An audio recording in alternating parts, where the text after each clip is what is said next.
Now. Now you should be able to hear me. Ow. Now. Now you should be able to hear me. And my face should be moving now. Everything is fine. Everything is fine. I just had to switch the USB for the mic.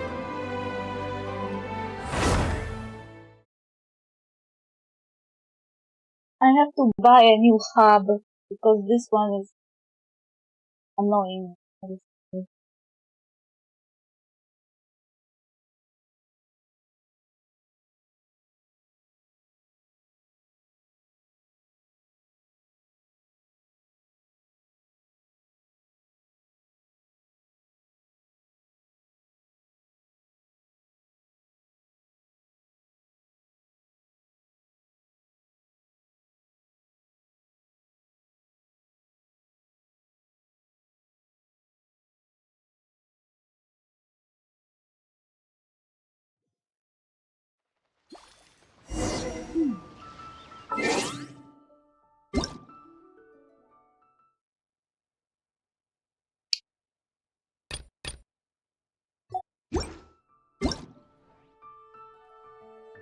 Potato.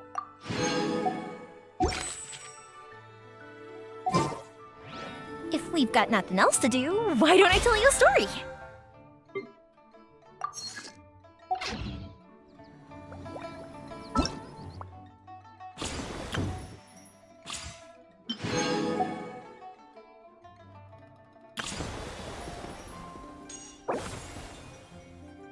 I still don't know who.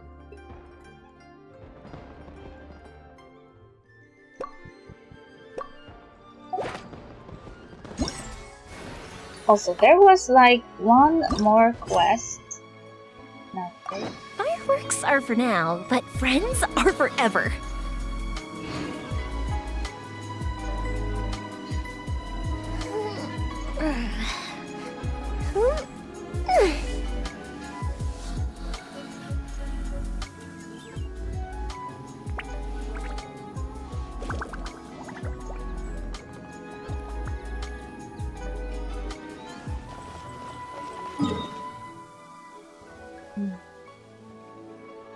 Where is that quest?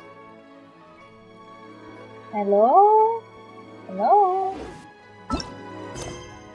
Wait until 12. Okay. As you wish. Oh, also. I still have to do this quest.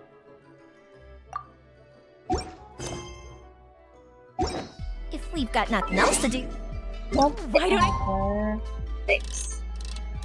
Let's wait for 12.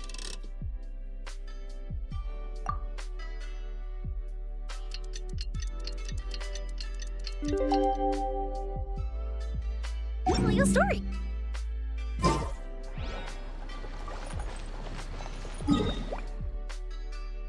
And where's my quest? Hello? 2 days later. Damn it. Shh.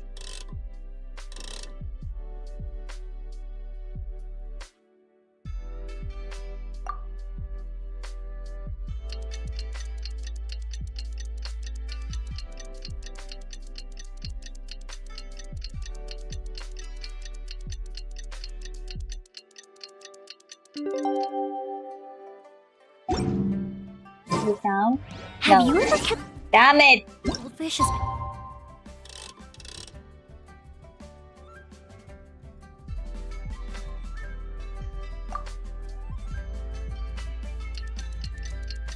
Okay.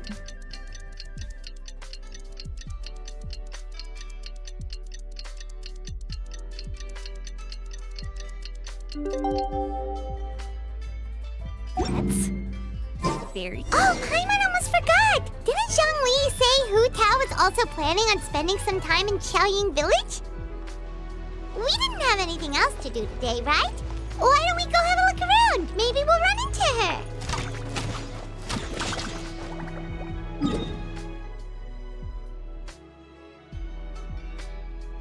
I be afraid? Should I be worried?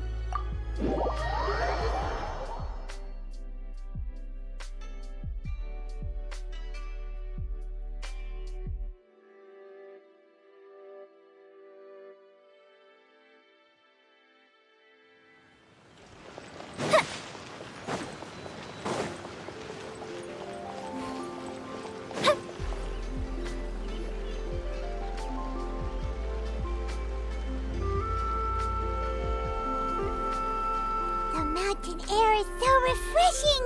It makes Paimon feel like she could float around all day and never get tired! Cream! Gummies! Fuel fruit! What? Oh, there is a chest at the top of this building. Huh? Did you hear that? Sunshine! Blue skies! Good vibes! I hear that too. Something about bull fruit and good vibe. Right? So Paimon wasn't just hearing things. That voice sounds really familiar. Well, we've got the time. Why don't we go check it out? Okay, let's go see what's up.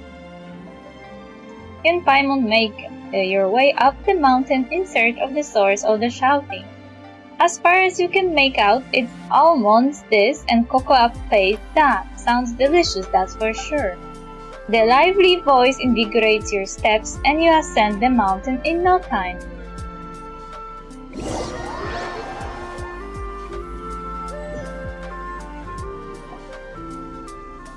What are they doing here? Gaze! Navia, Clarande! Ah, well, if it isn't my dear partners. See, I told you that something good was going to happen during our travels today.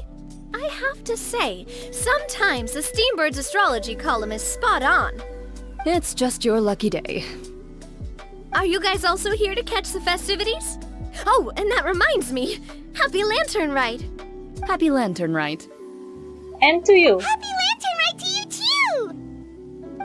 Wait, if you're here for Lantern Rite, then what are you doing on top of this deserted mountain? And that voice we heard, that was you, right, Navia? Oh, impressive. You could tell it was me from that far away. You've got good ears. That or your voice is just really loud. Well, of course it is. After all, I'm a boss. Indeed. I suppose it's an asset. Sure is! Having a loud voice is a handy tool when it comes to communication. Wait. That wasn't even Paimon's point. Paimon just wants to know why you two were shouting from the top of this deserted mountain. There was something about almonds, maybe? And buell fruit? Ooh, is it some sort of secret code? No, it's not a code. The words are meaningless. Perhaps, but the act of shouting was very meaningful indeed. That's just what mountain climbers do, right? After all the hard work it takes to make it to the top, as you stand on the summit looking out at the vast scenery, it's not easy to resist the urge to release those emotions. I see, so it's not what you were shouting that matters, but the act of shouting itself. Exactly. You get me, partner. I was afraid that it would cause a disturbance, so I asked the locals around here and they said it was fine. Apparently most hikers like to shout when they get to the top, so the locals are used to it by now. So, you see, it's not just me. I guess everyone shouts from the top of a mountain at some point in their life. Speak for yourself. Okay! When you're stressed, don't you ever just get the urge to do something for no reason? Not really. If I ever get stressed, I just go hunting. Oh, that's a pretty good way to relieve stress.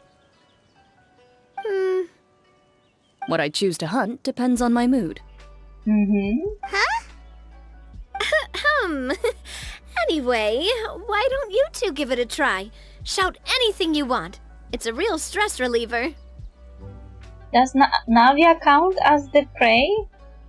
You are hunting, Lore. As long as Paimon has clothes on her back and food in her belly, Paimon doesn't think there's any stress that needs it's relieving. And I prefer to keep things bottled up. Traveler, no! Oh, I bet you guys are just too embarrassed to let loose. No need to be shy. Even Farina was shouting from the top of this mountain earlier. Huh? Did Paimon hear that right? Farina's also here? In Qiaoying Village? Believe in your ears. It is indeed as you heard. Actually, the reason we climbed this mountain in the first place was also because we heard the sound of shouting.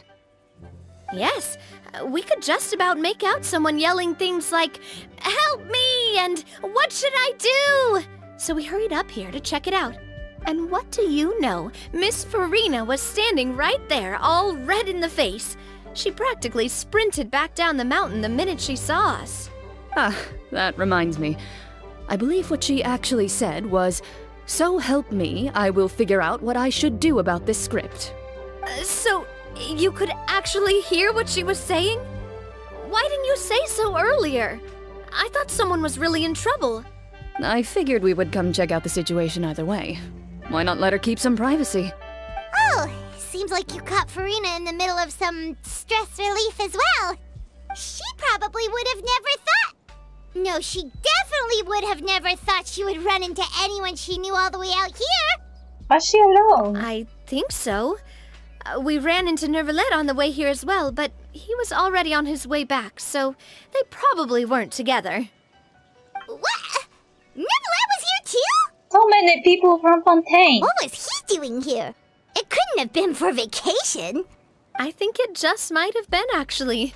But apparently he only stayed for half a day before heading back. He's a very busy man. Neuvillette is not the type to take much time off. Taking even a half day for himself is already a huge step in the right direction. Lol. Didn't Charlotte publish an article on the Liyue tea industry recently? Maybe he was inspired to come buy some tea after reading that article. You know, just like you were. My situation is completely different. I'm here because I was asked to accompany you.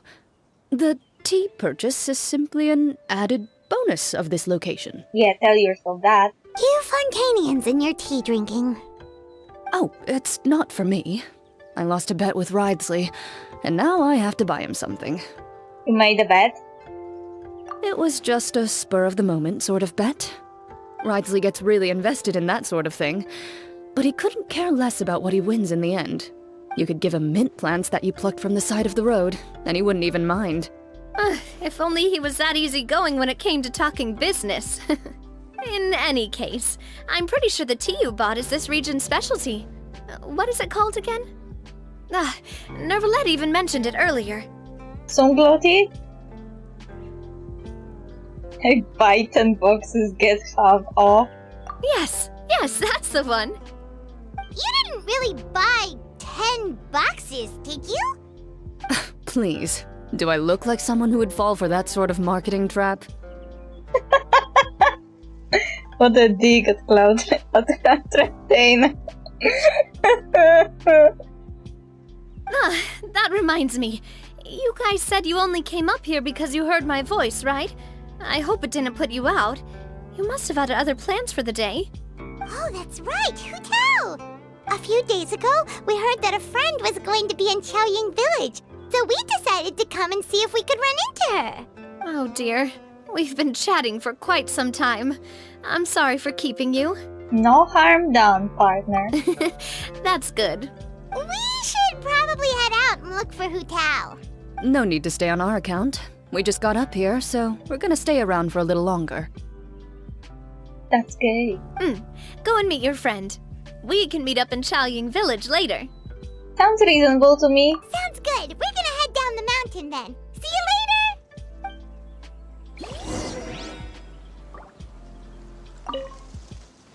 What do I have to do to get you to yell from the top of this mountain?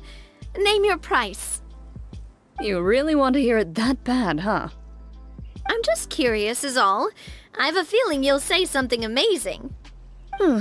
I will pass. I prefer to let actions speak louder than words. Gaze. Where was that building with the chest? I can see you. You bastard.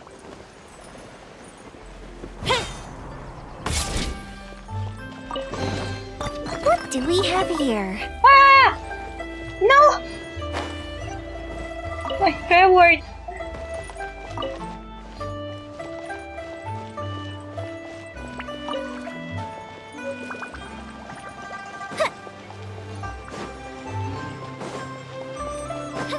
Oh no. Chaoying Village is known for its tea, but you know what else they have with tea? That's right, dim sum! Didn't Gaming say something about dim sum being eaten in the morning? Oh, Paimon wonders if we can still get some at this time of day. Afternoon tea might be more appropriate at this point. Oh, well that's fine too. Paimon doesn't care what kind of tea it is as long as it comes with some tasty snacks. Now, let's see what kind of yummy things we can find around here. Paimon's not seeing things, is she? Is that Farina standing between Zhongli and Hu Tao? Yes, that are two archons in one place. That's weird. Whoa, judging based on the hat, I would say so. Wonder what they're talking about. Zhongli knows a lot of stuff. Maybe he's telling Farina about Chaoying Village. Oh, or maybe Hu Tao is trying to rope Farina into being one of her clients. Wanna make a bet? Hey, this isn't the Fortress of Meropide. But Paimon could be convinced for the right price. Let's say loser buys the winner 3 huge bowls of seafood kanji. Since Zhongli is there, Paimon bets things are pretty tame. It's decided then. Paimon votes for tour guide Zhongli. Then I vote for Hustler Hu Tao. All right, no time to waste. Let's go see who's right.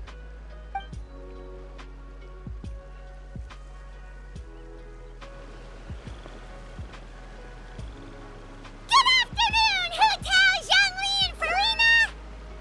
Lol. Oh, great. Now Paimon's shouting too. Oh, well, aren't you a sight for sore eyes? Seems like our luck just keeps on growing. That we were able to meet you both without prior arrangement must mean that this is quite the serendipitous meeting indeed. Huh? Oh, so both of you are acquainted with the Traveler and Paimon then? I have keenly felt the passage of time since our last meeting. So many chums all in one place. I'm pretty sure you didn't learn that one from me. I must admit, I'm a bit surprised to see you here, Traveler. But seeing as you're a hero who's been all over to that, it makes sense that you would be well-traveled and well-connected. Since we have found ourselves in each other's company within this fertile land, allow me to take this opportunity to wish you a happy Lantern Rite. Happy Lantern Rite. It appears you have been to Fontaine then. Given your proclivity to spread good deeds wherever you go, it's no surprise that you would make the acquaintance of a celebrity as illustrious and celebrated as Miss Farina. That's quite high praise. What I mean to say is, you flatter me, Mr. Zhongli. Although I've built up a certain following within Fontaine, it is no reflection of strength or wisdom. I stand before you right now as nothing more than an ordinary traveler in search of beautiful scenery and creative inspiration. There is definitely more to Mr. Zhongli than meets the eye. I could tell as much from our conversation earlier. Yeah, because he's a god! Given his breadth of knowledge on both academic and worldly matters, there's no way he hasn't heard about what happened in Fontaine. Is he just feigning ignorance for my benefit? I don't know. Everything can happen with him. No. You're no common tourist. I simply won't have you talk about yourself that way. Huh? Does that mean Hu Tao also knows? You may not have heard, friends, but... Miss Hu Tao... Miss Farina is now one of my esteemed clients. Oh, yep. Did you hear that, Paimon? She's Hutao's esteemed client. Okay, you win. Guess Paimon will have to break into the hidden stash at the bottom of her shoe. Huh? What's this about winning something? Don't tell me. You two were placing bets on us. It was Paimon's idea. Nuh-uh! We just saw you guys standing on the side of the road and couldn't help but take guesses as to what you were talking about. Oh, I see. That means you, my friend, must have guessed that I was trying to promote my business to Miss Farina. Well, you know me. That I do, my friend. What was Paimon's guess then?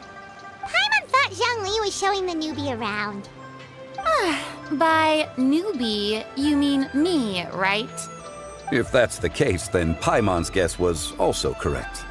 Oh, that's right. Mr. Zhongli was telling me about some great sightseeing spots in the area. Ha! You see? Paimon was right too! Since both of our guesses were right, there can't be a winner or a loser. Fine. Keep your secret stash then. Hey, don't be upset, Traveler. How about this? You buy Paimon a bowl and Paimon will also buy you a bowl. As for the third bowl... Since I was the subject of the bet, perhaps it should go to me? You know, as a congratulations for the huge deal I just struck. I'll buy you a bowl anytime you want. I was just joking. Anyway, I should be the one treating you. The funeral parlor is about to bring in quite the sum after all. Oh, Paimon almost forgot to ask about the most important question. Something happen recently, Farina? Huh? What do you mean? Well, you know, with you enlisting the services of Wangsheng Funeral Parlor and all. Oh, well, yes. Really? Oh no. Paimon is so sorry for your loss. Although Paimon may have not known the person, please accept Paimon's deepest... Whoa, it's not like that, Paimon. Huh? But Paimon just thought, since you hired the services of a funeral parlor and all... Hey, it's not that big of a stretch. Really, Paimon? It's not like you don't know me. Do I look like I know anyone who would ask me to coordinate their funeral?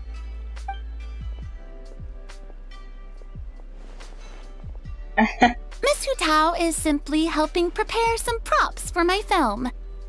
Not too long ago, I read a collection of horror stories from Liyue. The content was spectacular. In fact, I still feel the need to sleep with the light on even now. Oh no. Anyway, that's not the point. Now that Fontaine's biggest star has returned to the stage, I figured it's about time the industry enjoyed a breath of fresh air. You might even call it a breath of fresh terror. Hey, that's pretty good. I'll have to remember that for my ad posters. That wasn't that good. Oh, Paimon sees. That makes a lot of sense. So, did you come to Liyue just to enlist the services of Wangsheng Funeral Parlor? Well, not exactly. My original plan was to just relax and enjoy the sights. But then I ran into Miss Hutao and Mr. Zhongli, and well, you know the rest. I suppose it was meant to be. It was a fated meeting indeed. Zhongli sure loves his lofty turns of phrase. But if you ask me, it's all thanks to that man who stopped to ask for directions. Oh? Who was it? It's someone you know. Wanna take a guess? It was Nobilette, wasn't it? What? How did you guess that on your first try? Very impressive, my friend. Your guessing game is spot on today. You tell everyone about your encounter with Navia and Florent at the top of the mountain. One look at the pitiful expression on Purina's face is enough to convince you to leave out the part about the shouting. Huh. Paimon never thought Neuvillette would be the type to get lost. I'm sure he didn't get lost. Even I was able to find my way to this place without any trouble. He was already getting ready to leave by the time I arrived. He just wanted to ask someone about the quickest way to get back to Fontaine. Yup, that's exactly what he asked. This area is full of mountains and rivers. It's normal to not know the fastest route. For him, though, swimming would probably be the fastest route of them all. So, were you the one that pointed him in the right direction, Hu-Tao? Of course. I'm also a guide of sorts, you know.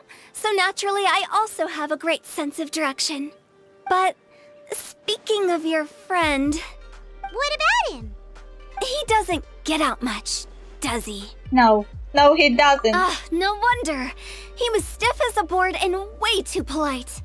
I would have never guessed he was here on vacation if you hadn't told me. All in all, he was only here for half a day. I'm pretty sure he is the only one who would consider that to be a vacation. Oh? This gentleman you speak of must keep a demanding schedule. I'm sure he does. You didn't see him, but he was dressed like he was about to attend some important meeting. It wasn't anything like what someone would wear on vacation. Is that so? This is such a missed opportunity that they didn't meet. Wait, you didn't see him, Zhongli? Unfortunately, no. At the time, it appeared as if Director Hu and Miss Farina were having quite the productive conversation. I know matters of business can take much discussion, so I decided to fetch some tea for them. What a shame. That gentleman seemed like a sophisticated sort of guy. I actually think you two would have hit it off. Is that so? Wouldn't that end in another war? I hope not. Judging by how Zhongli is acting and taking into consideration Nouvelette's true identity, could Zhongli have been avoiding him on purpose? Probably. Oh, I see. It is what it is. To borrow Miss Farina's turn of phrase, perhaps it just wasn't meant to be. Well, with the Traveler around, I'm sure you'll have a chance to get to know each other at some point. Well, probably not, considering how he's avoiding him. That's right. She's got more friends than she knows what to do with. I have a certain charm about me. Well, that's certainly true. Oh, that reminds me. If you get the chance, you should try and talk to Nouvelette into loosening up a bit. Just tell him the Palais Mermonia isn't going to fall apart if he disappears for a few days. He shouldn't keep himself cooped up all the time. Even clams open their shells to let in fresh water every once in a while, right? If he's really that much of a stickler for protocol, he can fill out a leave of absence request. He'd have to approve it himself since he handles that sort of thing now, but you know what I mean. That does make sense. Seems like this gentleman is also in charge of something pretty important. He is fair and impartial Iudex of Fontaine, head of the highest court in the land, otherwise known as the demon who controls all the paperwork in Fontaine. Yeah, sounds like a pretty uptight sort of guy, all right. In my experience, a leader needs to be able to roll with the punches. That also includes knowing when and what to prioritize. It seems like your friend still has a lot of growing to do. If I remember correctly, he's already several thousands of years old. Thousands? I thought that... Well, wait. It was not actually said when he was born. It was only said that he arrived in Fontaine 400 years ago, 500 years ago, around that time, and then brought medicines into Fontaine, but it was never said that he was born at the time. You're quite right, Miss Hu-Tao. Oh? Traveler, Miss Farina. Those two individuals over there appear to recognize you. Oh, my gaze! Oh, it's Navia and Clarand. Hey, over here!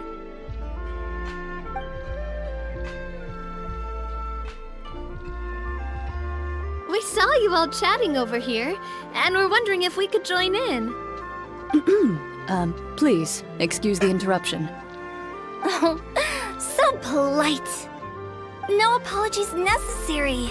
Any friend of the Traveler and Miss Farina is a friend of mine. Ah, straight to the point. I like it. Everyone circles around you and begins to introduce themselves. Utao's eyes light up when she hears about Cloran's profession, but a quick explanation from Furina and Navia seems to dispel some of her more misguided ideas. Lol, what did Utao want? It's getting late. If we want to catch a boat back before dark, we should probably get going. Indeed. Then, Miss Farina, Oh, yes? when are you planning to head back? Do you need us to escort you? Oh, I don't think that will be necessary. I mean, you're not my subordinate anymore. You don't need to look after me. I didn't mean it that way. It's normal for friends to travel home together if they run into each other on the road. There are a lot of mountainous roads in this area. I imagine they'll be even harder to navigate after dark. Exactly. Just like in those ghost stories. 8 paths converge in a wood. Beside them an old house is stood. If you dare to go inside, not a soul will greet your eye. But if you take a closer look, there may be something you mistook. A candle flickers to and fro, yet there is no wind to make it so. What is its secret? What could it mean? In this wood, where mystery screams.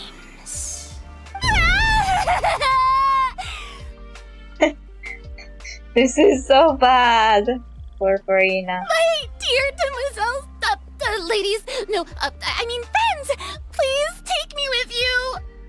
Oh, Of course. Farina? Gotta say, Farina, you are really quite the character. By the way, did I hear you mention that Clorand used to work under you? Then you must have also been a leader at some point. Well, that's, all in the past now. Besides, being a leader is hard. It wasn't the right job for me. I prefer how things are now. I can come and go as I please, and get to enjoy the sweet taste of freedom. I see. Well, you've certainly picked an apt place to relax. Xiaoying Village is an exemplary choice. Well, have you all had a good time? Only the best! And I've learned a lot, too. Thank you so much, Miss Hutao and Mr. Zhongli. It's fine. You've thanked us more than enough already. The next time you're in this neck of the woods, I'll treat you to some dim sum in the city. Dim sum. Is that some kind of Liyue term for snacks or desserts? They are a part of it. It's basically a table full of as much tea, sweets, and good company as you can manage. Oh, so it's basically a tea party. Sounds great. Make sure to order the winter melon cake and the lotus flower crisp. They're so sweet and delicious, Paimon knows you'll love them. Ooh, okay. I'll be looking forward to it then. Wait, but didn't you guys say you were here on vacation? How come you're all going home empty-handed? You're not bringing home any souvenirs. Of course I am. I bought tons of fun things to bring home with me. A kite, a parasol, a little tin frog that jumps. Oh, and a stuffed toy of a mythical beast. Clorand is the one who didn't buy anything for herself. So all you're bringing back with you is that tea? And some tea-flavored hard candies. They're for Sishwin. Clorand isn't much of a shopaholic. Well, one of us has to practice restraint. Lol. Gay! Hey, I'm hardly reckless with my Mora. I'll have you know, all the purchases I made today were well within my budget. What about you, Farina? Me? Oh, well, I bought some tea, of course. I just had to try all the varieties recommended in the Steambird. Other than that, just some bits and bobs, you know. A little bit of this, little bit of that. They should all be things I can use, I think. So you fell for a few marketing traps then? Now Paimon's even more confused. If you bought that much stuff, where did it all go? Into one of Linny's magic packets? Oh, actually... Monsieur Neuvillette took them with him. She uses an ancient dragon as her boy to, track her stuff. Daddy took your stuff home, Purina. Daddy really loves you. Oh, so that's what happened. Wait, what? Why did he take them? Oh, he's not hoarding treasure, is he? Like a dragon. That's quite the imagination you've got there, Paimon. Monsieur Neuvillette just saw the amount of bags we had and offered to take them back for us. I felt a bit bad at first, but, I really did have a lot of stuff. Poor Monsieur Neuvillette. He even offered to deliver my gifts to the Fortress of Meripede for me once he's done with the day's work. Ooh, he's going to see Risley. Sneaky, sneaky, Neuvillette. Sneaky, sneak. Secret date? Neuvillette is a man of his word. If he says he can do something, then he means it. See, even Clorand was happy to take him up on his offer. If even his trusty subordinate agreed, then who was I to refuse? Wow, he seems like a real gentleman. Maybe he's not as uptight as I thought. He's a bleeding heart crying at every turn. If only the funeral parlor had an employee as thoughtful, proactive, and responsible as him. Why are you looking at John Lee? Right, Zhongli? Why are you poking him? Don't do that. Indeed. Lol. What a dig. Moran said Neuvillette offered to deliver her gifts to Risley. So if we go to the entrance of the Fortress of Meripede, maybe we'll run into Neuvillette. But we don't know exactly when he'll show up. Oh, that reminds me. A new year of work is about to begin. If there's anything you want to talk about, Zhongli, you know you can come to me. I'm all ears. She's poking. Does the director have any concerns? It just seemed like you were a bit preoccupied today, and much less talkative than usual. You barely said anything other than, "Is that so?" and "Indeed." If you ask me, I'd say you're having a midlife crisis. You're getting to be around that age after all. Can you really say that? Oh, the guy was several thousand years old. Is that so? Lol. Now he is making fun of her. Ugh. Lol. I jest. Given its distance from the city, Chaoying Village enjoys a much slower pace of life. Surrounded by such peace and tranquility, I also seem to have developed a proclivity for inactivity. I apologize for making you worry. I see. What do you think, Traveler? Is this atmosphere putting you in a lazy mood too? Out of mind, out of sight. Wow, you are getting really good at these kinds of lines. Indeed. I didn't read the second line, but I know it was rhyming. Something about minds colliding.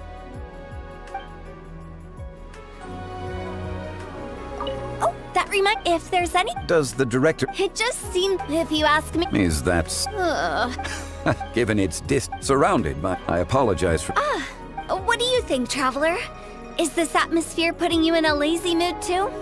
Out of mind, out of sight. Different words should not collide. Wow, you. Indeed.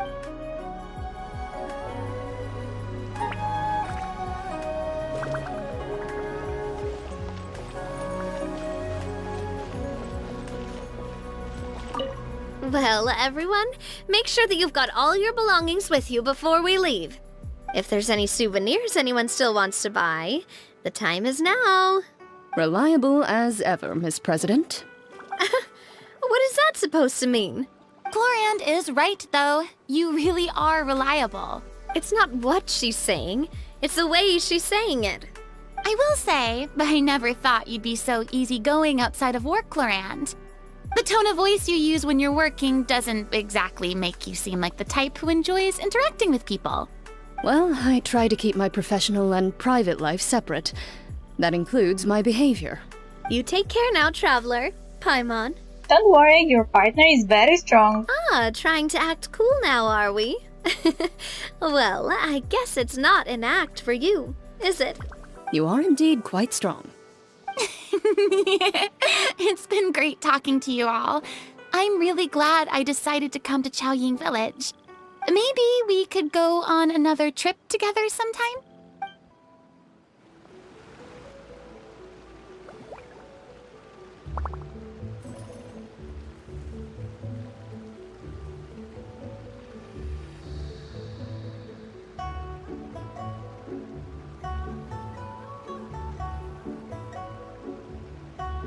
If we've got nothing else to do, why don't I tell you a story?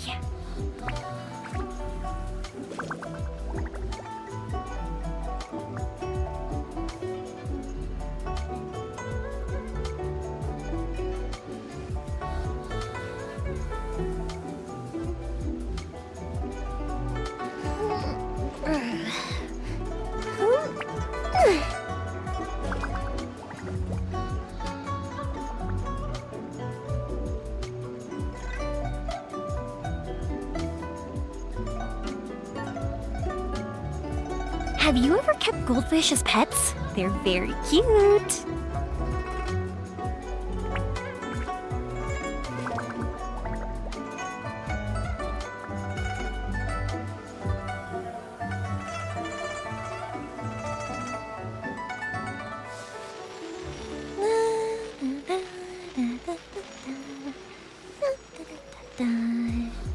Oh. Oh.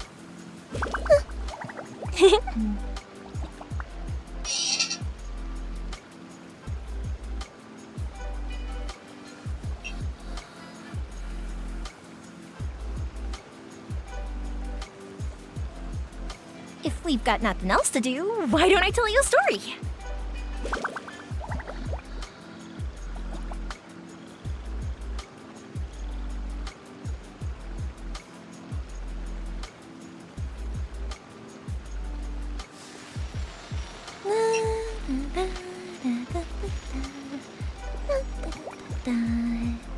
Oh. Oh.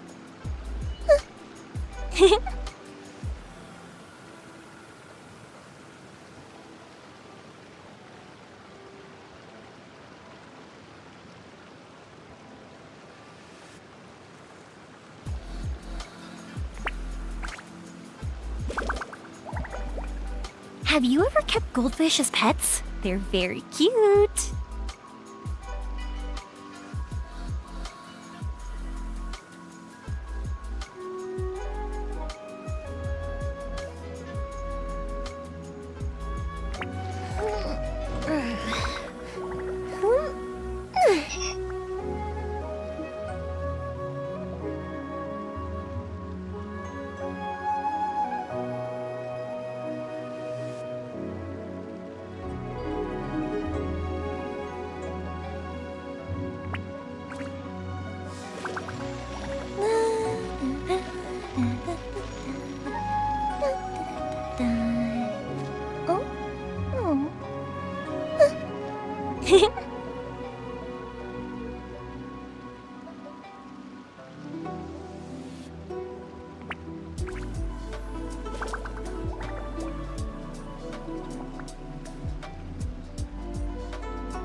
Fireworks are for now, but friends are forever.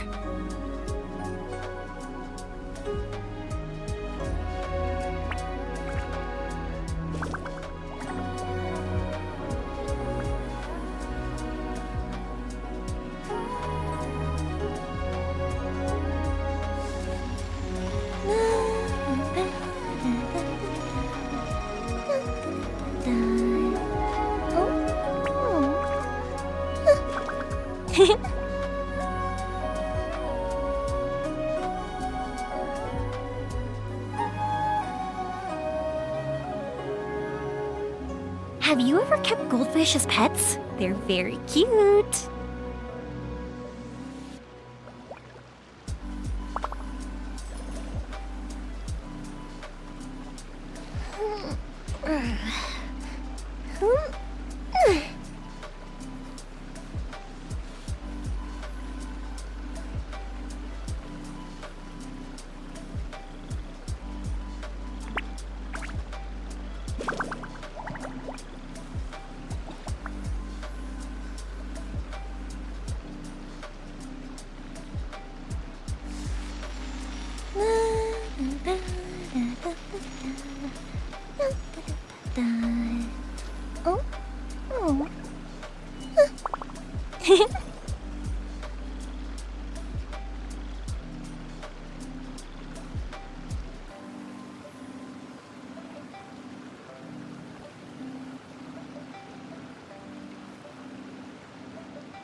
Fireworks are for now, but friends are forever.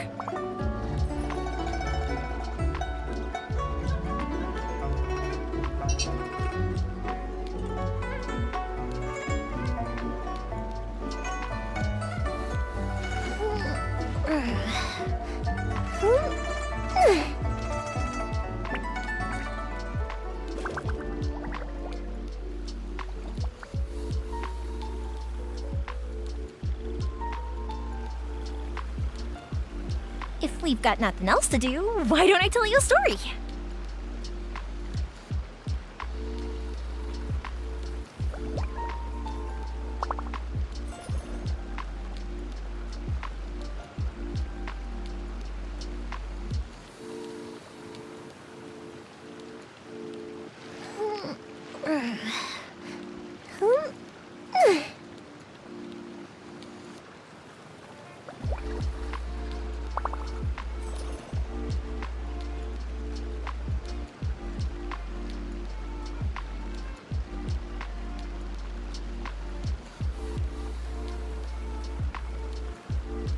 Fireworks are for now, but friends are forever. Okay. Sorry, I needed to quickly read something because there are people at work. I don't understand what it means. We don't talk with the user. And is writing me a litany of responses, which I really don't want to respond to. But ignoring it would be mean, so I just have to just type some short message to give us like a message that we should stop with writing Bibles to each other.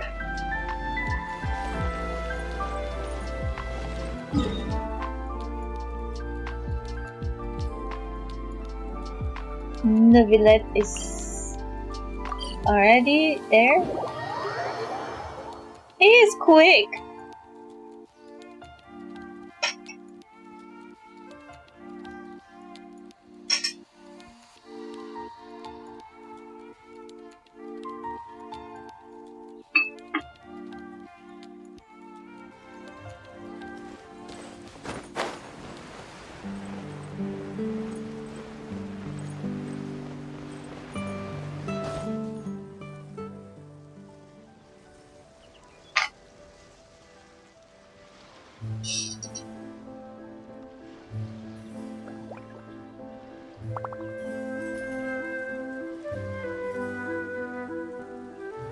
Have you ever kept goldfish as pets? They're very cute.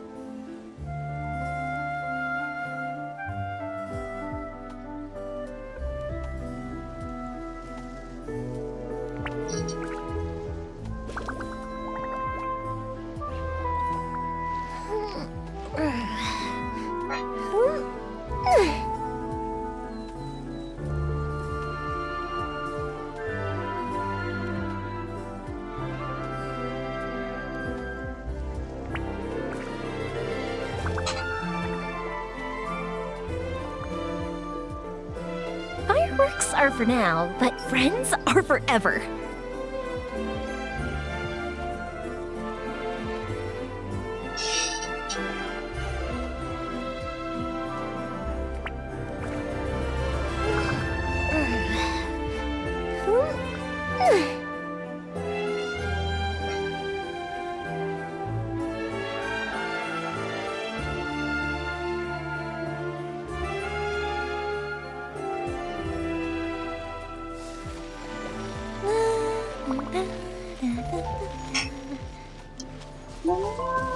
I also have to say to someone that Jan is a male name.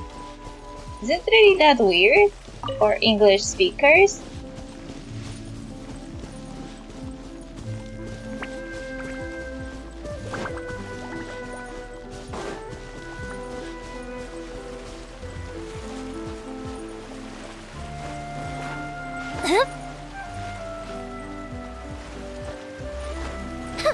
I literally, like, the person I was talking to, they mistook a person whose name is Jan with a woman, and I was like, it's a male name. And I even gave example of female version.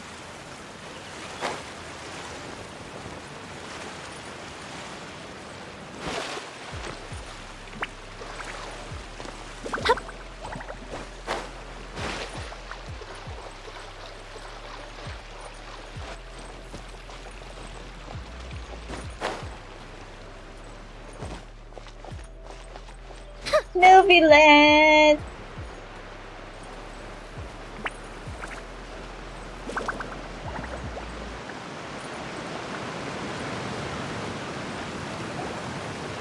Look! It's Neuvillette! We lucked out!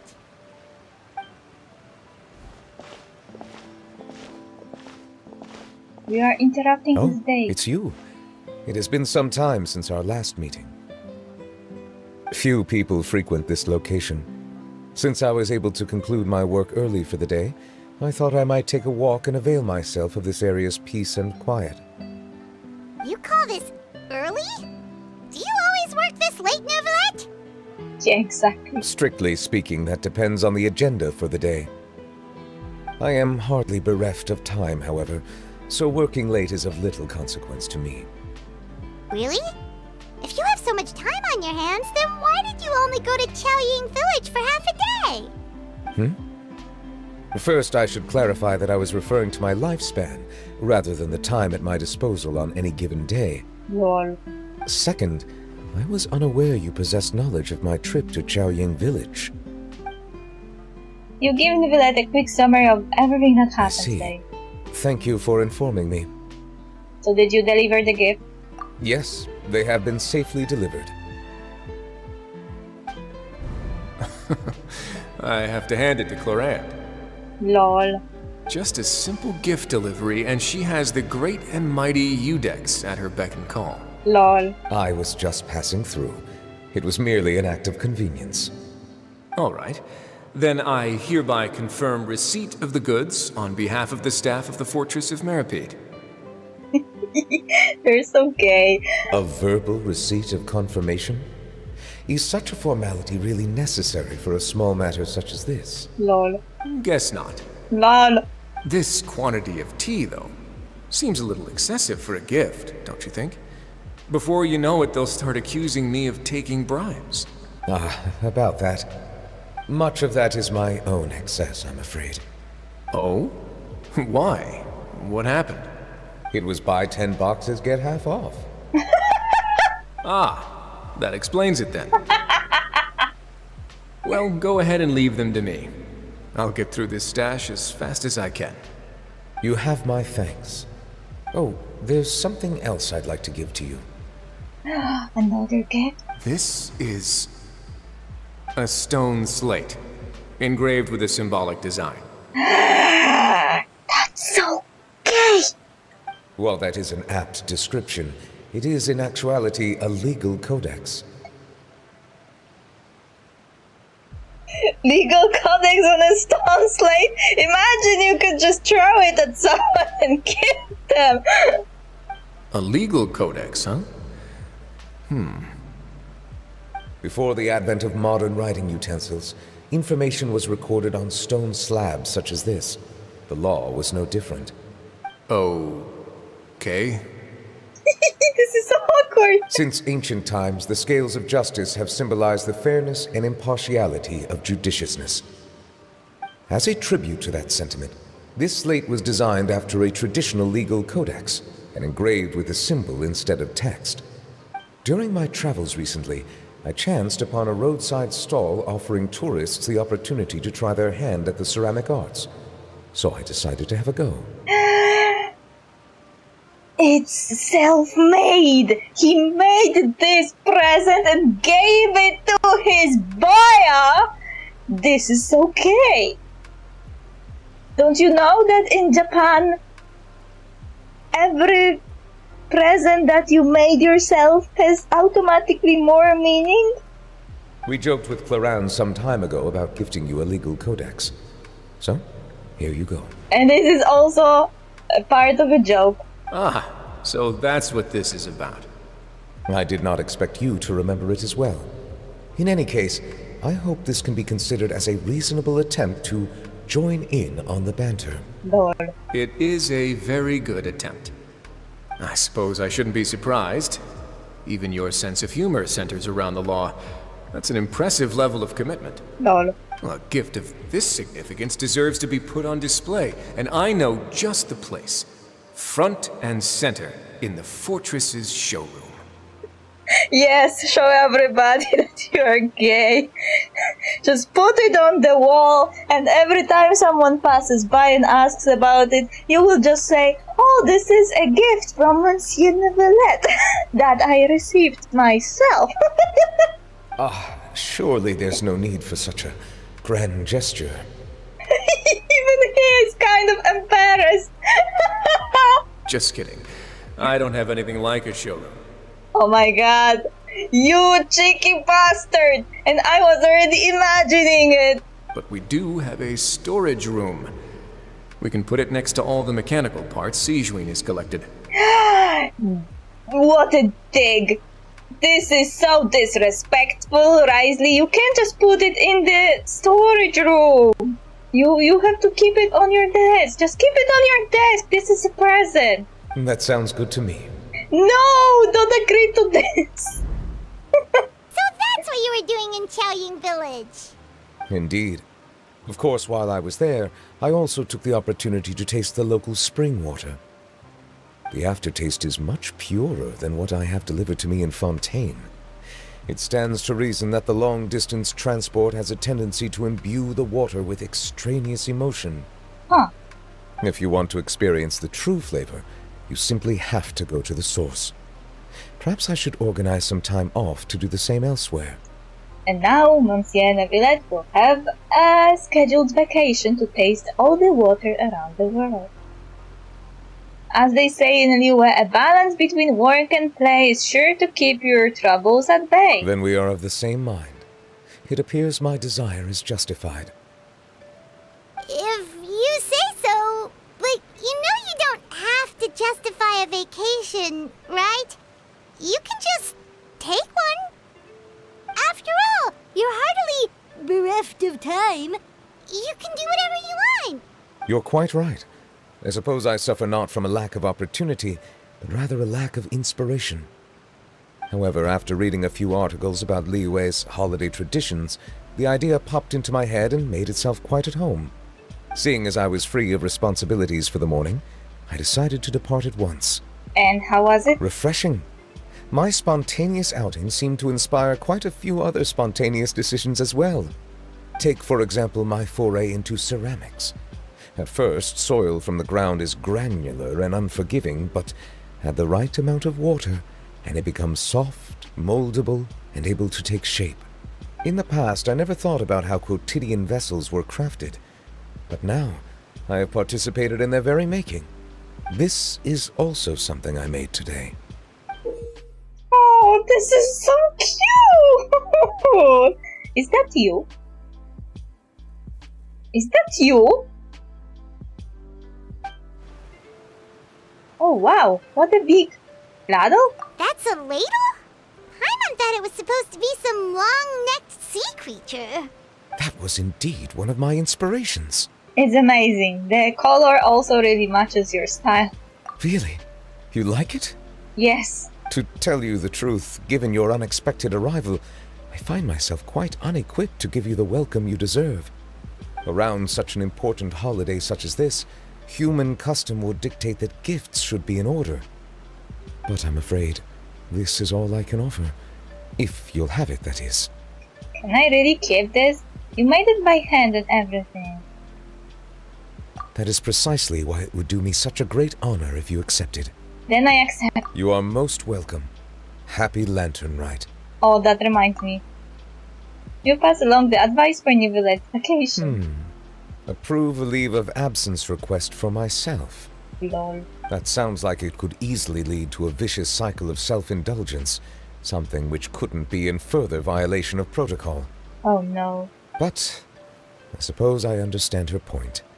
My proclivity to refrain from personal outings does in part originate from a sense of responsibility toward my duties. But it is also due to a lack of desire to engage in the human world. But now I see that the human world is indeed full of many interesting places to discover. I could have told you that.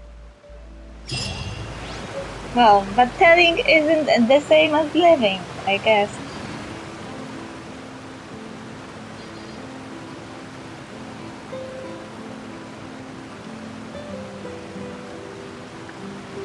If we've got nothing else to do, why don't I tell you a story?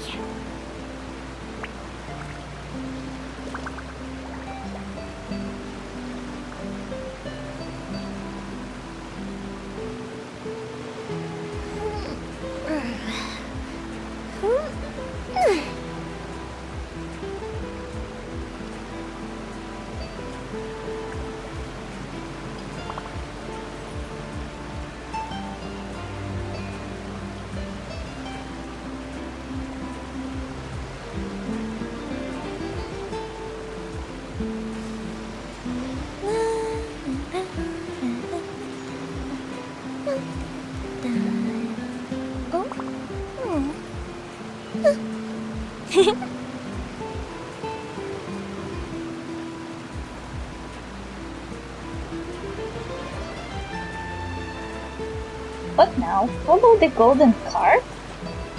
Wait, what? Oh, so I finished the quest. Now it's something different.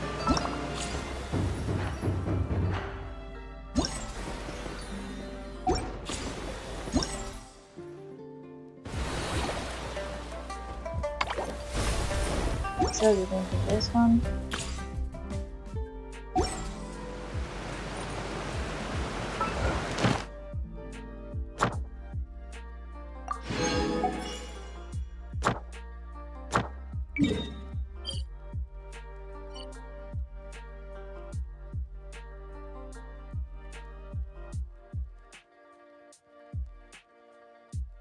Well, I guess I will have to follow the golden carp.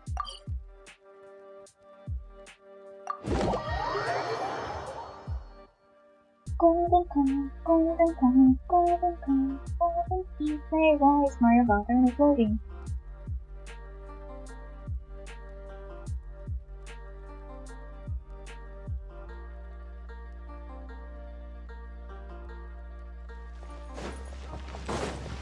I can't believe that Riley really said to Nivellette's face that he will store his handmade gift in a storage room. This is such an insult. Ad Astra Abyss. At least in my book.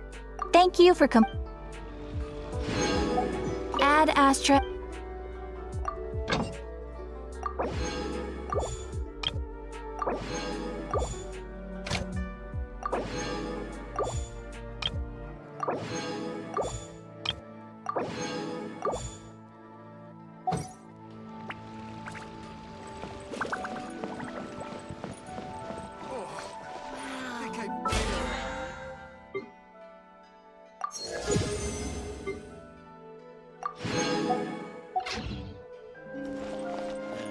Try something new at the Wanmin restaurant.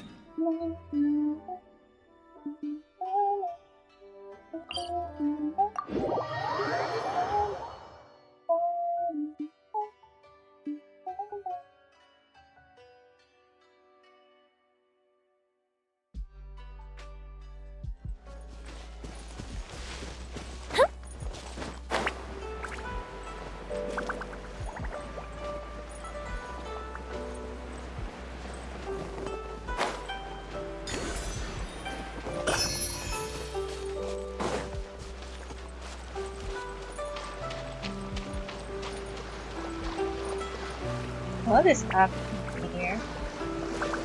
Why is it like this?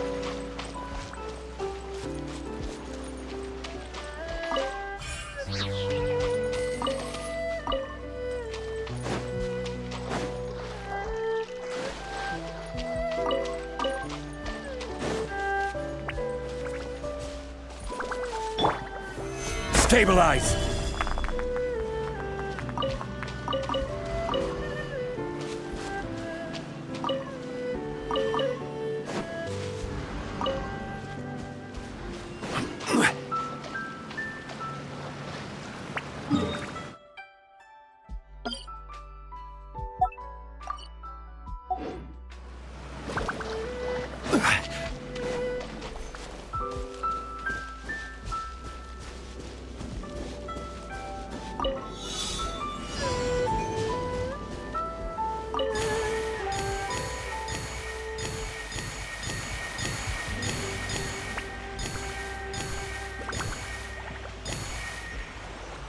Wait, why are so many of them?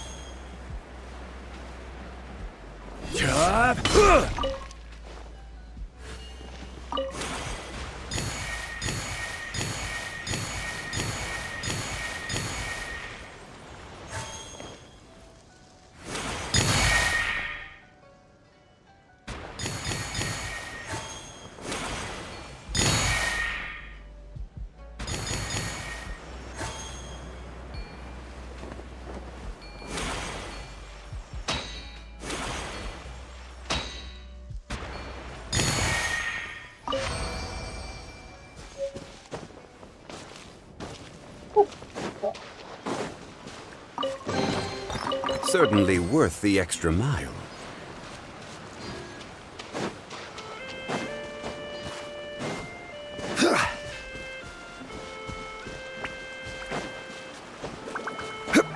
I got distracted, but I saw a chest and another thingy.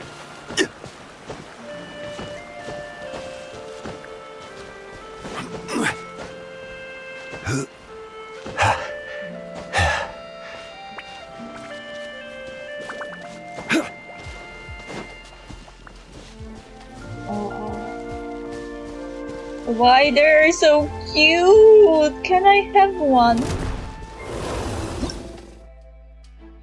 An illuminated beast that dwells deep within the mountains use elemental reactions to freeze this creature and use shatter, melt, and other elemental reactions to break the ice and render it immobile temporarily.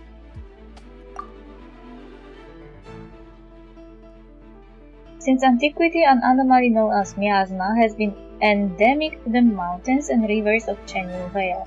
If an ordinary person inadvertently inhales this gas, they will often suffer from headaches and chest pain for days. Miasma may not be fatal to humans, but long-term exposure to it does affect wild animals and monsters, making them more violent than usual. The more powerful the monster, the more severe the effect. Try defeating the leader of the monsters before following the trail to the source of the Meowth Mine the area and purify it with adeptal energy. When you approach one of these specular stone carvings, you will become light as a feather. Even a small hawk can send you soaring to previously unattainable height. It may be a stone carving, but for some reason it gives off a certain ineffable lightness. Curious just what was it modeled after?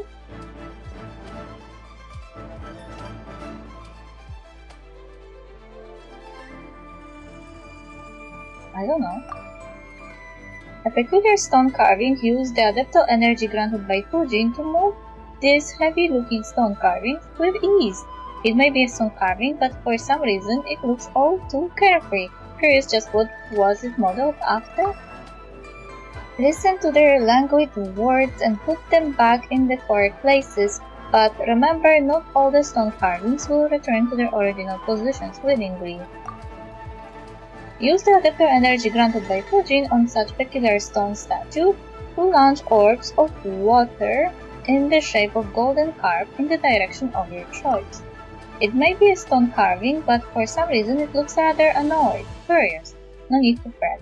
These happy-looking stone carvings won't truly get mad at you regardless of your choices. Why those stone carvings look kind of like Angry Birds?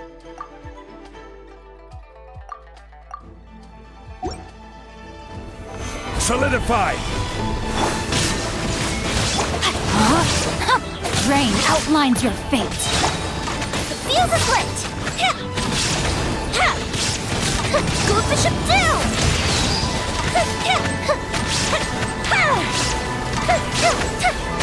I will have order! Illusion shattered! Rain cutter.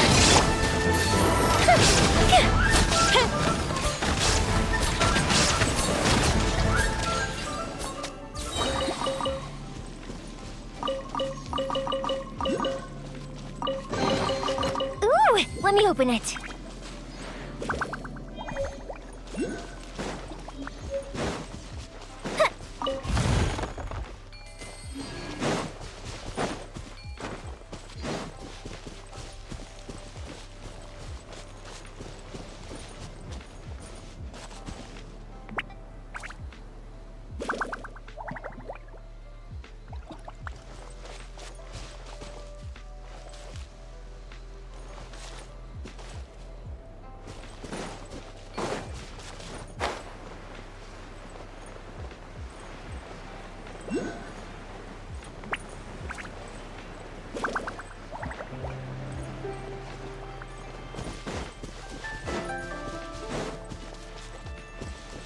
Where are you asshole?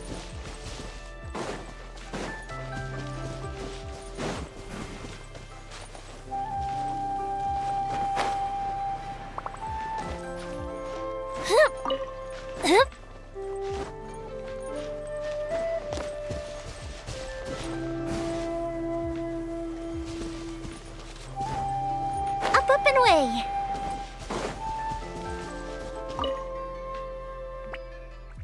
Hold in hand, I admire the clouds atop a mountaintop, cutting branches to make swords, eating melons, fish, and rice cake. I exulted to whip cloud and mist, and a disciple suddenly appeared with swift draw and lightning quick blade. I fended it off with a wooden comb, and with my stick sword I struck out, and thereupon parted, laughing I sound. What the fuck?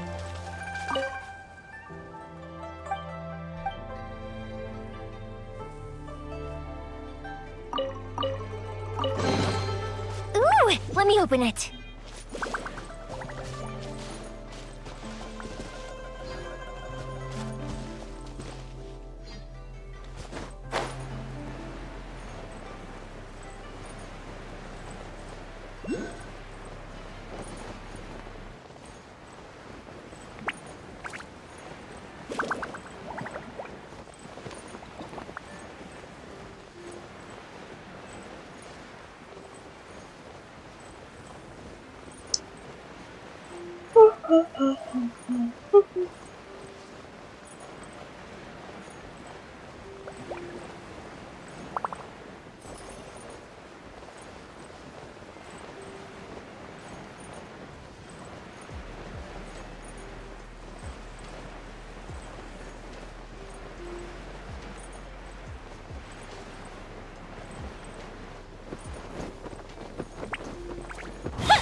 No, my sword!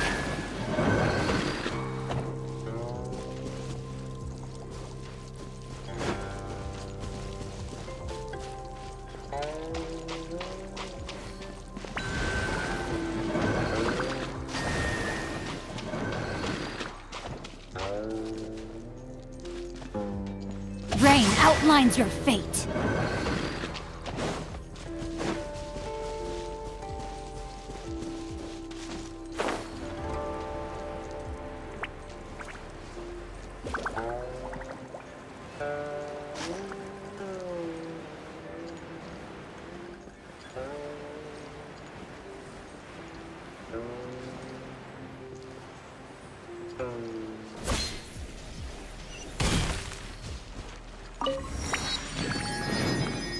How did I enter that place before?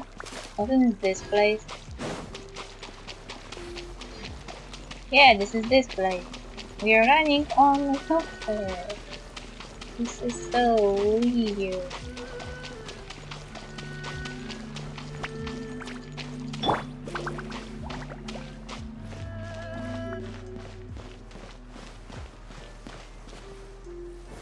Gather! Hey, they run away. These little thingies.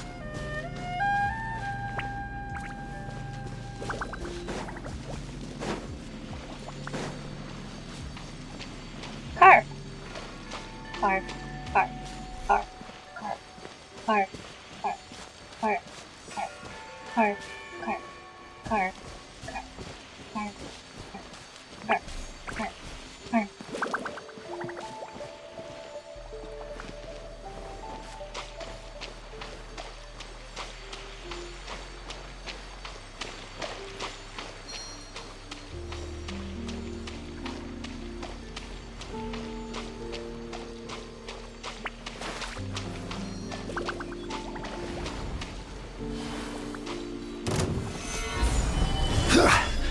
Shine down!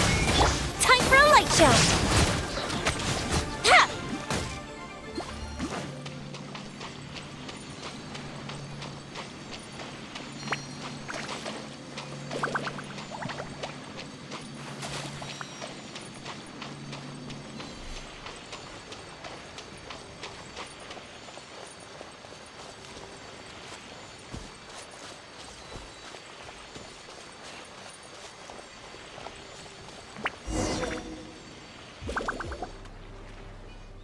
Much time has passed since I last emerged here. This was once a lively place filled with the aroma of incense. Then the three of us could travel freely across the mountains and rivers. Yes, those days were like flowing waters sniffed, the moon dark yet sparkling oh so brightly. But enough reminiscing. Thanks to you all, I am now able to return here and host the Rain Jade Rite. So you're that person in the mural? Oh, I get it now. That person standing on the mountain hugging that egg. That was you, wasn't it? An egg? Calm now, little Mao. That was precious jade. Casting Rain Jade is a ritual of great power. The votive Rain Jade can calm rivers, improve the weather, but it can also be a thing of death and slaughter. Only the tiniest line separates curses and other energies that have aided you up till now. This is why I must make sure that the rite does not fall into the hands of those who would do ill. That's why, yes, that is correct. One was indeed the figure who hugged that egg in that mural. Big Sis Fujin, doesn't this make you pretty, ancient? Yes, it does. Still, I do like the name Big says. It does quite make me feel young. Well, being called Adeptus is pretty alright too. Right? Well, certainly, though even if others title me as such, I am aware that I am hardly the equal of two adepti like Mountain Shaper and the rest. I am in truth the weakest of my band of friends. I cannot make medicines to save others, nor can I bound across the mountains and plains. Even so, I could not simply lay the title down. It would have done the people of Chenyvale a disservice, I fear. Still, you may call me whatever you wish. After all, we have become friends, or so I would say.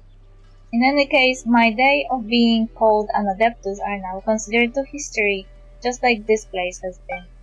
Once the Lantern Rite was a day of great celebration where we would commemorate the Year of Abundance using laughter, firecrackle battles, and beast dances to frighten the ill omens away. This must appear like naught but forgotten ruins to the modern mind. Well, not completely forgotten. That's right, people in Chaying Village told us that it was the mighty Adeptus Pujin who defeated the demons and planted the first tea tree. Back on the bamboo raft, Grandpa Lu also mentioned that the offerings of tea were to a certain carp Adeptus. And wasn't there that opera sung at Elon Wharf about the carp going around killing stuff? Huh. You were so awesome in those stories, Big Sis Pujin. Also, people still do the wushu dance, you know? You said it yourself, the definition of an Adeptus is... Also, putting definitions aside, you're our friend, Pujin. You shouldn't be constantly fretting about the ride and stuff. You should live happily, like we're companions on an adventure. That's right, we're on an adventure together. Right, yes, you're right. Thank you, that was well said. Indeed, I was the one who asked you all for help. It shouldn't do at all if I just continued wallowing in the past now, would it? In any case, I will need your help to prepare for the ride itself. In any case, have you encountered any secret simulacra in your adventures? Those were ritual spirits often used by people in ancient times to protect their homes. There should be some nearby. Lumin, Paimon, Little Mao, please help me put the simulacra in their proper places. That way, we can restore the spirit veins using the Lantern Rite. Leave it to us. I will. I have faith in you.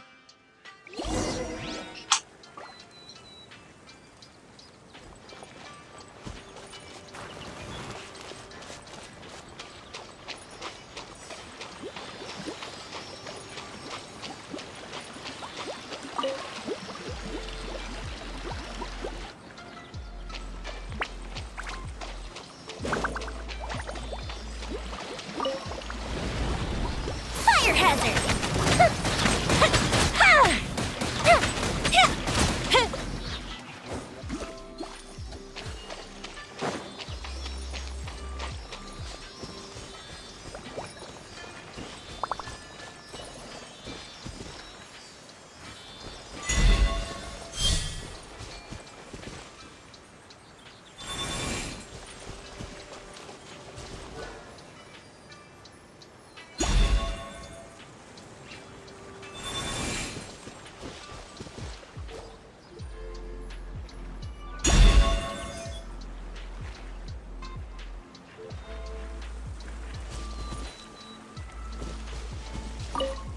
Long has been my slumber to think that with the water and soil, blah blah.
The sacred simulacra are all ready. Thank you both. The votive rain-jade has been returned to its priest, and the statue have come back to the rightful places. The rain-jade rite is now ready to be performed. But will Chenuvel already recover once you cast the rain-jade in? That's right. Things will get better for us, little Mal. Nature, jade, humans, all is divinely dictated. The changes in the land and water in Chenuvel, the malicious fog in the spirit veins, they are all essentially a sign of the earth moving against the flow of time. Yeah, huh? So that miasma-like pink is a manifestation of environmental disorder? That's right, you can think of it like Chenuvel's attempt to, how to put it, return to nature? And what we intend to do here is to treat the land and soil and rid it of this sickness, return to nature. After all, before humans left their caves and mountains to dominate the world and regulate nature, and before Chenuvel and Vishri River got those names, the land, mountains, and rivers had their own order. Even I sometimes miss the cool mountain streams and the great rivers that would ebb and flow with their seasons. I mean, I was once a mere fish that swam. But if we let nature seize control of its order and once more, the people of Chenuvel will suffer and languish. I hope you can understand. Yeah. In that case... So the Chenuvel's trying to turn back to the state it was before the world was changed. And this ritual is basically keeping it as it should be? At least for the sake of the humans living in Teyvat. Wait, does it mean that every other place that we were purifying this whole time was actually just trying to come back to the state it used to be? What is that thing?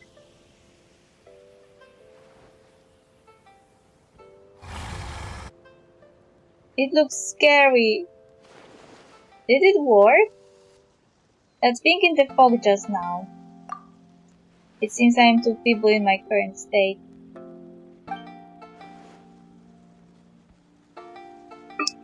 We got the votive rain-jade and we placed the simulacra, but it still wasn't enough. I'm very sorry, it is not your fault. I need more power to overcome this trial. Thus, as the adeptal energy in the votive rain-jade has dissipated into the spirit veins, so has my power also left me across the long years. How will you grow really big just like the jade? Probably not. Just think about it though, Super Adeptus Fujin now 3 times the size. Well, is there any way we can restore your power? The golden carp. Ah, Lumine, you are wise indeed. Before you found a few golden carp, I could not even muster the strength to appear. Initially, I thought that we just needed to gather all the ritual implements and that would make up for the deficiency in my power. I was not entirely open with you before, but neither the present nor past me was anywhere near a match for the Adepti of the South. I feared you would consider me weak and unworthy of your help. Gee, is that it? Paimon thought you would have something more important to say. Huh? There is no way we would abandon or not make friends with you just because of that. That I, the young lady, consider you a friend is not conditional on your status as an adeptus. That you're my friend has nothing to do with your status as an adeptus. My friend told me lots of stories about you. In my mind, even though we have just met, we are already friends, and I also want you to be happy, Beg says. Alright, thank you all of you. Well, that's more like it. So where should we start looking for this golden carp? I believe that you will have to go to Yaudi Valley. There will be a cavern there with a golden carp hidden within.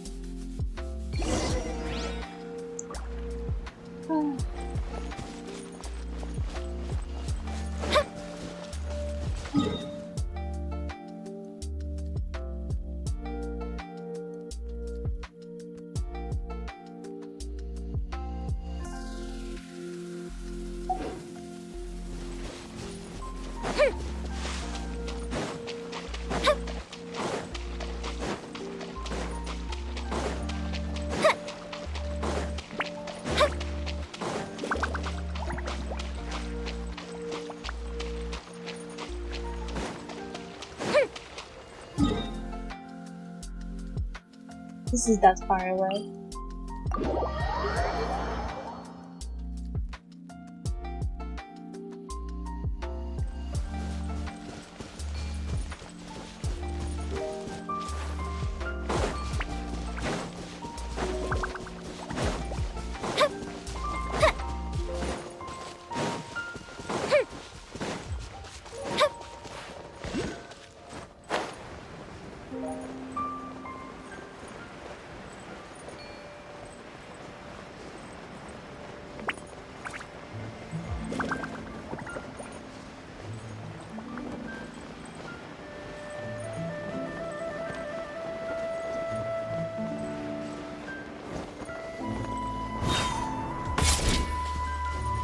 I nearly died.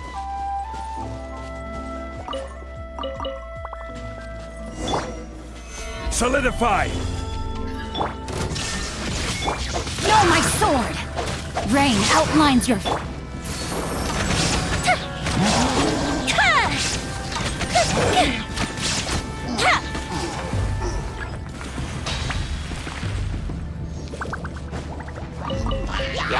Here come the fireworks!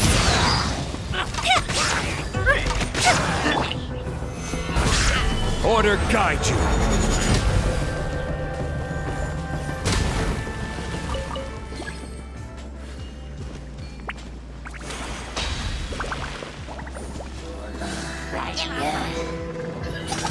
Gather! Illusion shattered! Witness the power of the work! The fuse is lit!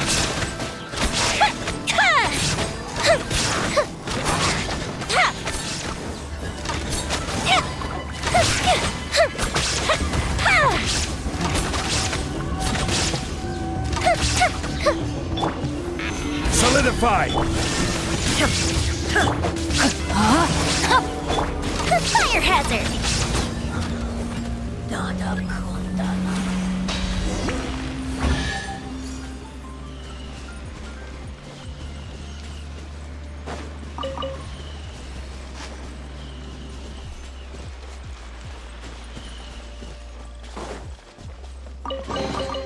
Ooh, will we find any firework materials in here?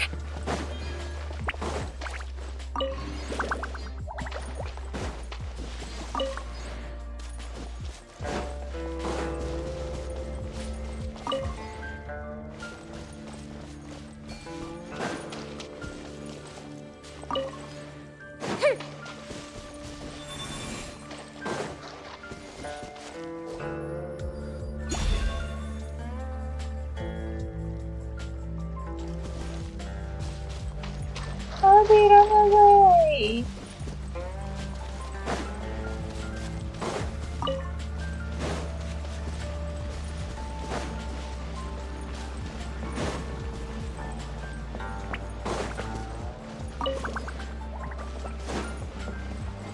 Adeptus notes.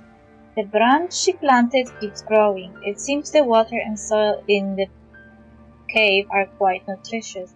Maybe in a few years, once it grows a little bigger, that medicine jar will be too small for this young tree. She connected the door opening mechanism with the jar the branch is planted in, breathing life-giving adeptal energy into said mechanism. It seems the jar containing the mechanism was damaged a long time ago. I wonder if the door can still open and close.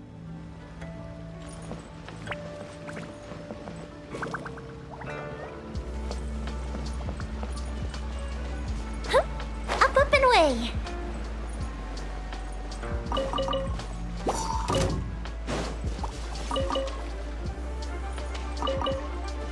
Huh?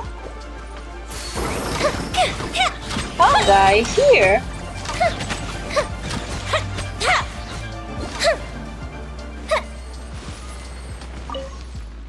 The content is blurry and only a few incomplete sentences written in elegant handwriting are legible. As the vivid butterflies converge in the jar, the adeptal energy surges anew, akin to new life restored to a withered tree.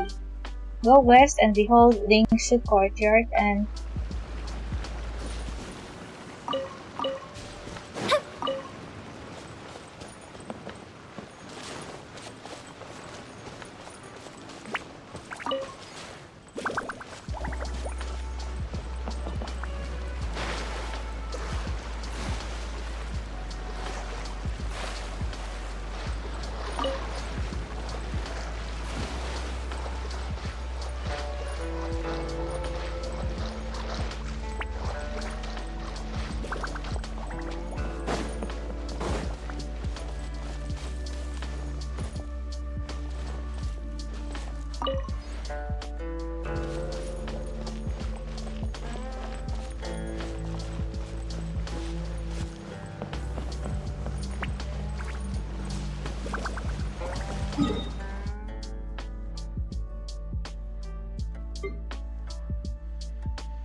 Where did it tell me to go?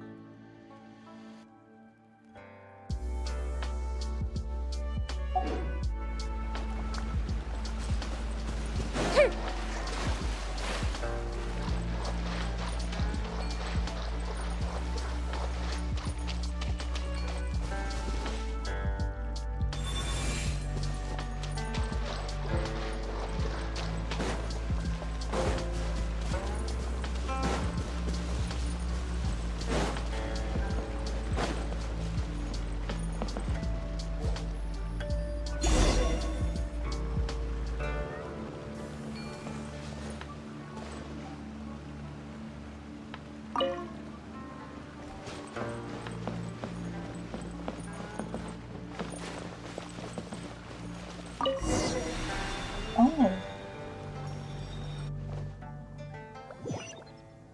Wait.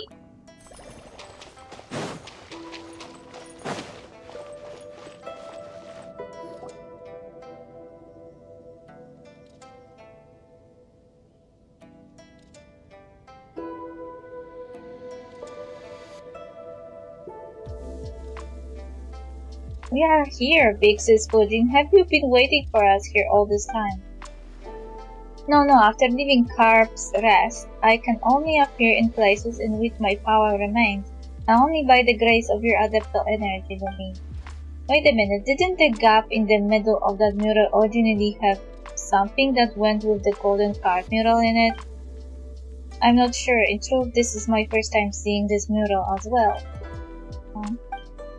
I'm sure you have all heard of the battles that took place in the past. Adria, the Archon War. Yes, this cave was one of the shelters we built for the inhabitants of Chenyu Vale, such that the innocents caught in the crossfire when the floods overturned the heavens and the earth split open could have a place of safety. I didn't expect that they would draw a mural here, though. I believe the ones depicted to be me, I mean the big slippery carp, little Mao mentioned, and a friend. Huh, if that's the case, why did the most important part get taken somewhere else? That's true, why is that?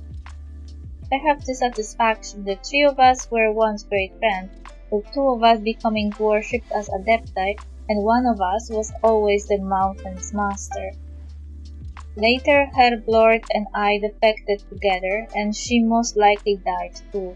Or perhaps the one amongst us who fought to the last never submitted and only heard news of us afterward. Perhaps to her we were all traitors, with the depictions of myself and Herr Blord becoming an object for her to vent her fury against. Is that really the case? The painting outside looks like... Who knows? In any case, that's all in the past. So please, lend me your strength in nursing Chenyu Vale back to health. I can feel that there's another golden carp lingering where I used to, near Mount Xuanlian, I believe. Also, there's another. If we get that one, I should have enough strength to perform the ritual. Speaking of that, I must apologize for being unable to control the golden carp even with you nearby. I know they might have given you some trouble swimming through the air like that. That was somewhat troublesome, yes. It's fine, I just think of them like series. But really, where is the golden carp that should be here? Well, inside the painting, just use your adeptal energy to awaken it, Lumi.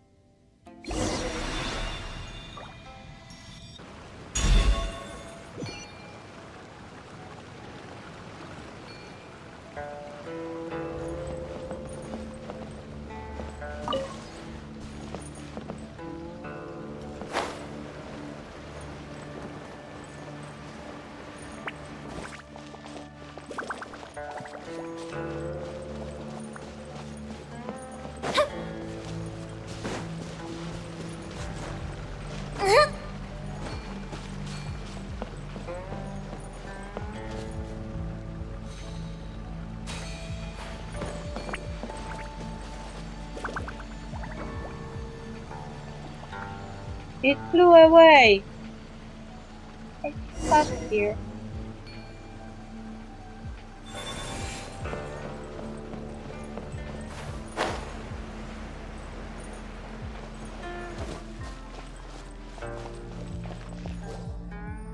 I can.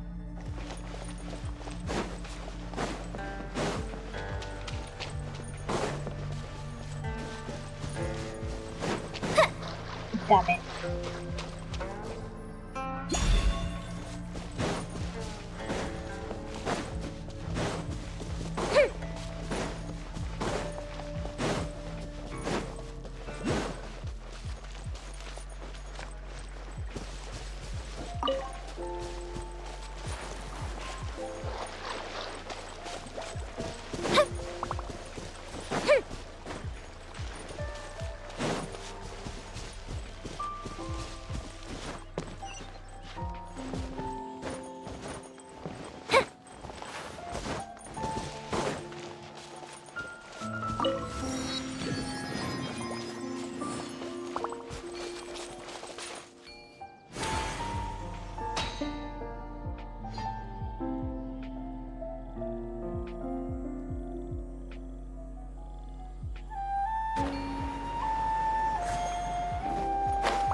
Shine down! No, my sword! Rain outlines your fate. Let me weave you a The fuse is lit!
Ooh, let me open it.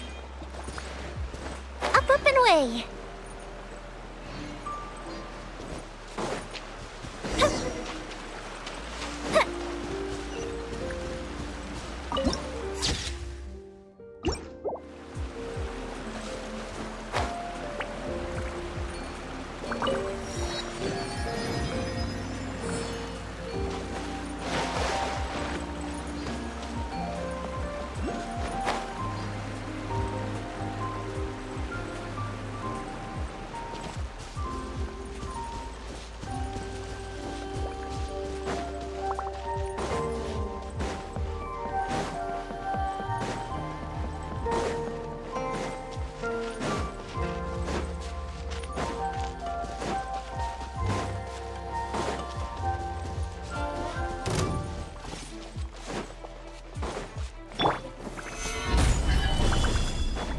There is no escape!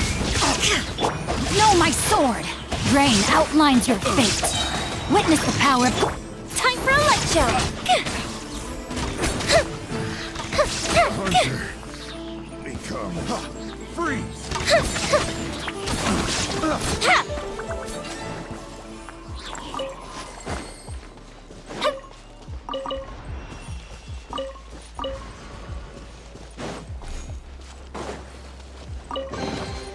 Ooh, let me open it.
Yeah. Gather! This is order! No, my sword! Rain outlines your fate. Fire hazard!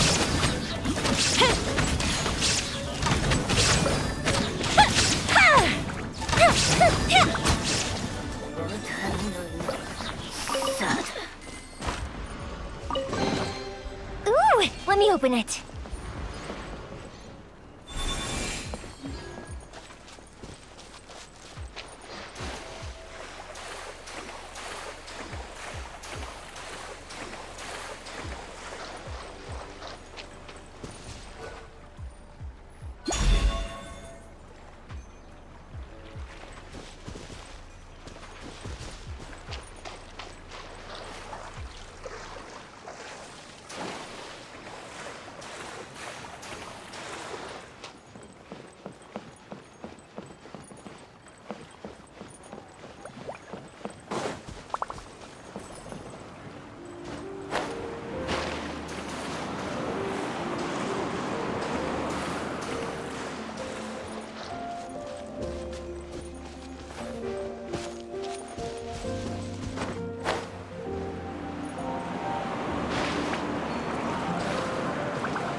Solidify!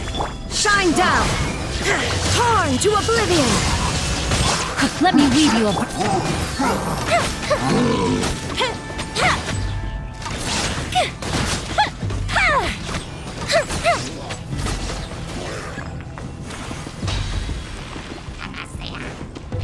Go bishop down!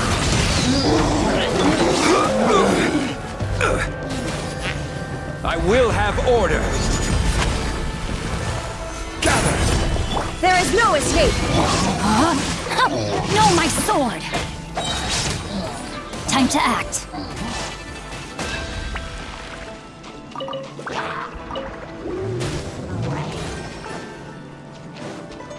Rain cutter! Time for a light show!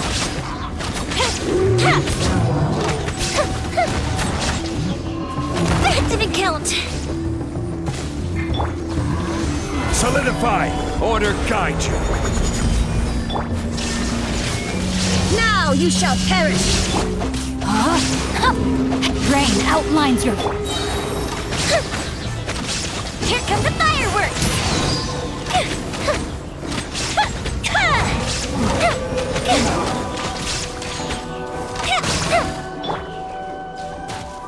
Gather! Illusion shattered! The fuse is lit!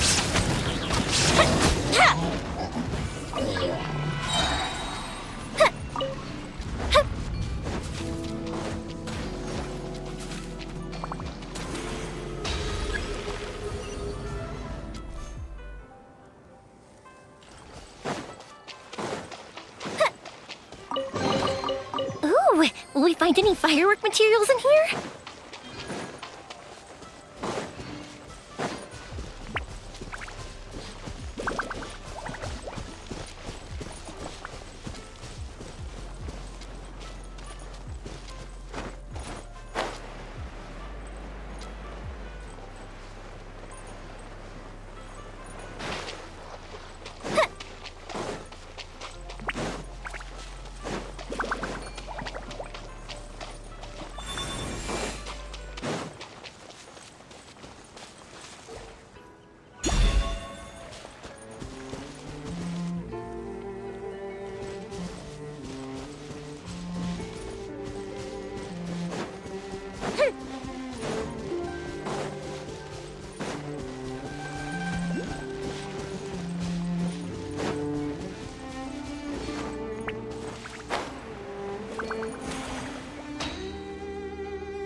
Huh?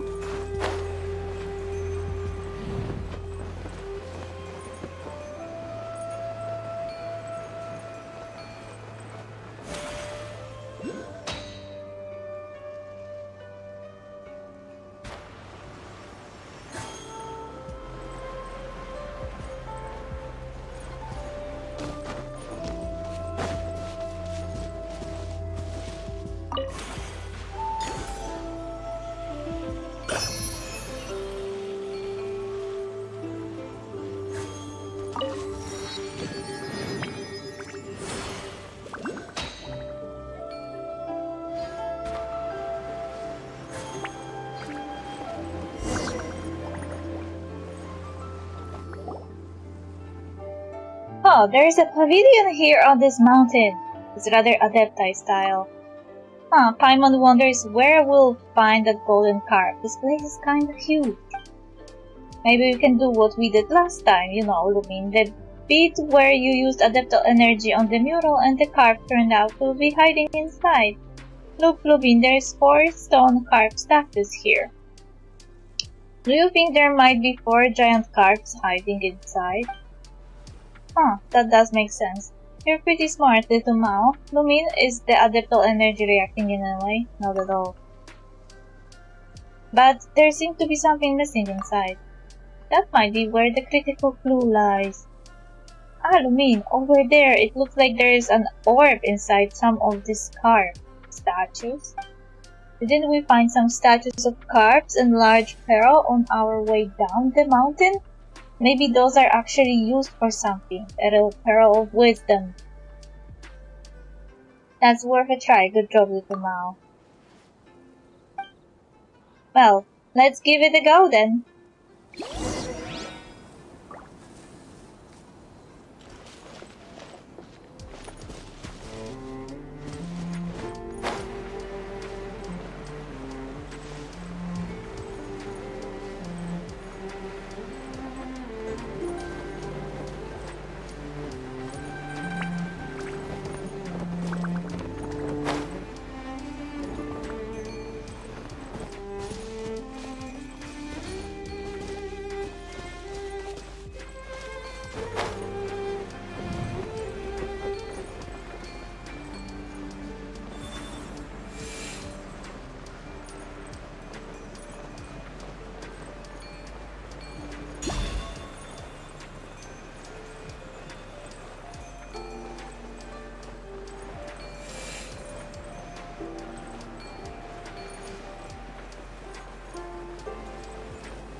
What do we have here? Up, up, and away!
Lurks are for now, but friends are forever.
Have you ever kept goldfish as pets? They're very cute.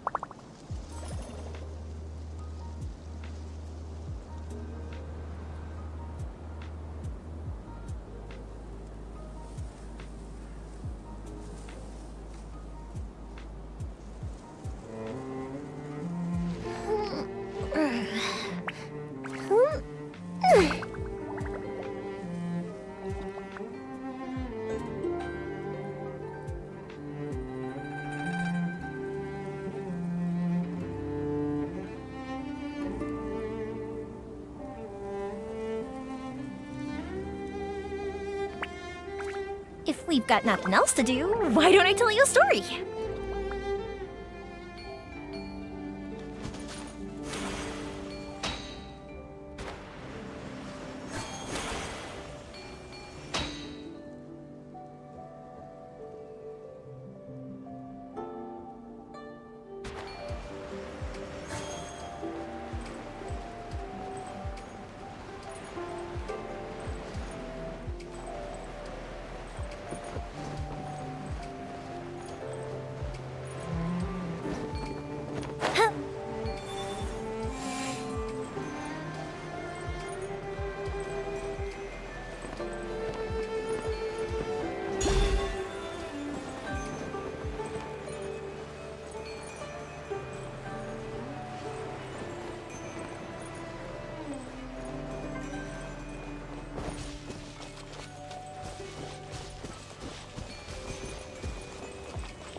Way.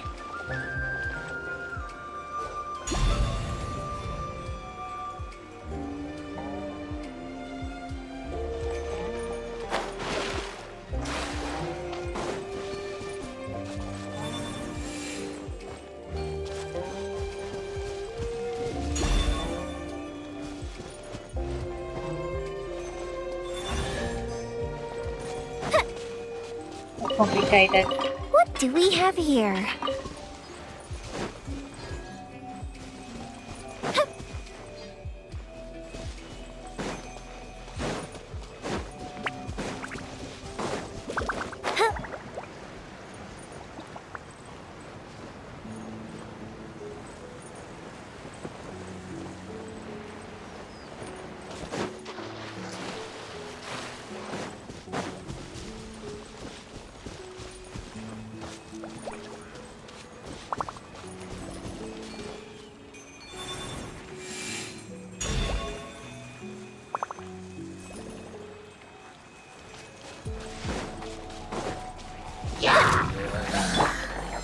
Stabilize! There is no escape! Witness the power of...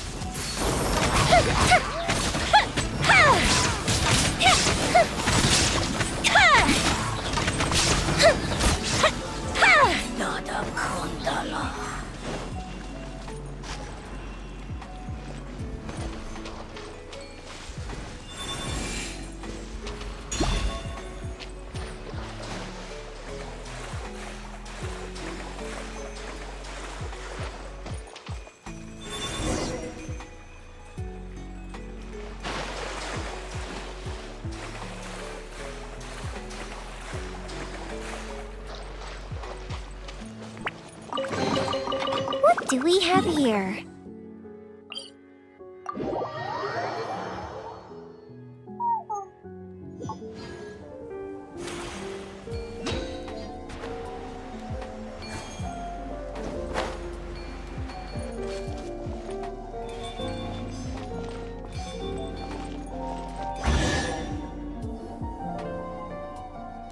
My apologies for the poor hospitality. It has been a long time since I last enjoyed the Yi with others. Hopefully my brewing skills have not deteriorated too much over time. I have some experience in appreciating tea. It was also thanks to this that I was able to tell that this year's tea offering smelled off. That was how I discovered the trouble with the soil and water quality. Didn't think the offering rites would be so useful. Looks like it wasn't some sort of meaningless tradition after all. I suppose now I can tell those who fail to appreciate the value of tea about its value with confidence. Come, Lumin, have some tea. Is this your teapot, Fujin? Not sure why, but it reminds me of Madame Pink's. Yeah, there was that time in the Liu Harbor when we fixed Madame Pink's teapot for her. If you think about it, we seem to have quite a connection with tea. Madame Pink, I think I know of whom you speak. We were acquainted back in the day along with her friend. As Little Mao said, I was once just a giant carp, unable to leave fresh water for too long, nor live in salty waters. As such, they sent me one of these teapots. That was how my friends would have been able to take me inside my teapot, of course, to Giddy Plains and Liu Harbor to meet those lovely people they spoke of. Unfortunately, such a time never quite came. Paimon, you have been to Liu Harbor. Could you tell me more about the city? I would like to hear about it too. I've never been. Well, Paimon would like to start from one mean restaurant. How about I handle the explanation this time? Sure, but don't you dare skip over any of the eating bit. It is a port city built nestled against the mountains. You begin only for Fujin to interrupt you. She notes that she would like to hear your Liu story. You understand and begin again. When we arrived in Liu Harbor, Paimon and I were just in time for the rite of the Ascension. The child and Adeptus before you listen to your words and Paimon's incessant interjections, leaning forward as you speak, explaining in shock and relaxing as the tension in the tale rises and falls. They also add their own commentary and questions about Liu, such as the food and flavors available at restaurants, the toys the old lady sells, the gems and jewelry of Feiyun Slope and such.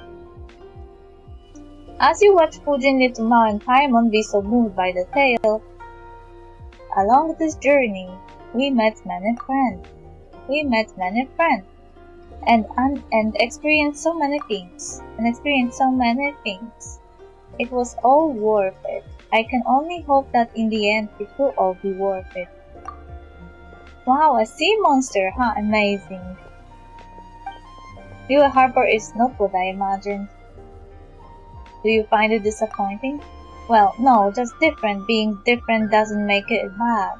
I like the Liu Harbor you described. It's good to hear that after all this time, our dear Herb Lord was able to find a home there. I find that simply wonderful. What about you, Little Mao? Could you tell me about you and your friend? I'm curious to know what she's like. Sure. I mean, Paimon and Lumin have met her already, so it wouldn't be fair if I didn't tell you. So this is how we met. At that time, I was still a little kid who didn't know anything about the mountains. It was nighttime and some wild beasts were following me through the forest. It was super scary. Finally, I was chased to a clearing and surrounded by those bad beasties. For a moment, I was convinced I was gonna get eaten, but suddenly they all backed off into the woods and then they were gone. When I looked back, there she was looking at me. She was like jade, but there was a dignity to her. I knew it then that she was the master of the mountain that my grandparents had told me about. I wasn't scared, I just told her, I finally found you, I've been looking for you for so long. I don't know why, but she lowered her head in thought before walking off. She made no noise as she did so. I listened as hard as I could, but there were no sounds of anything stepping on branches or fallen leaves. After that, I would sometimes catch sight of her moving between trees in a flash. Sometimes the rising moonlight would outline her shadow as she stood atop a high mountain. At that time, I thought it was strange. Why hadn't I seen her before? She was always there, after all. I wanted to talk to her, but she would always turn and leave. It was only later that she became willing to talk to me. Much later on, she would take me up very high mountains and into very deep forests. She asked me a lot of questions and in exchange she told me lots of stories. In the beginning, Chowing village was a nameless barren mountain and the rivers had a real temper. Sometimes they would flood and other times they would all but wither. And on that barren mountain, she made two friends, a fish and a snake.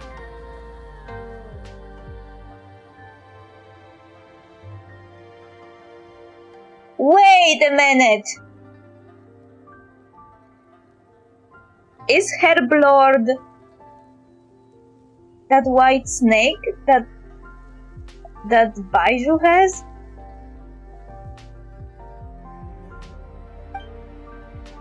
But later the snake was cut into pieces, and the fish sank into the sea, and then only Bluey was left.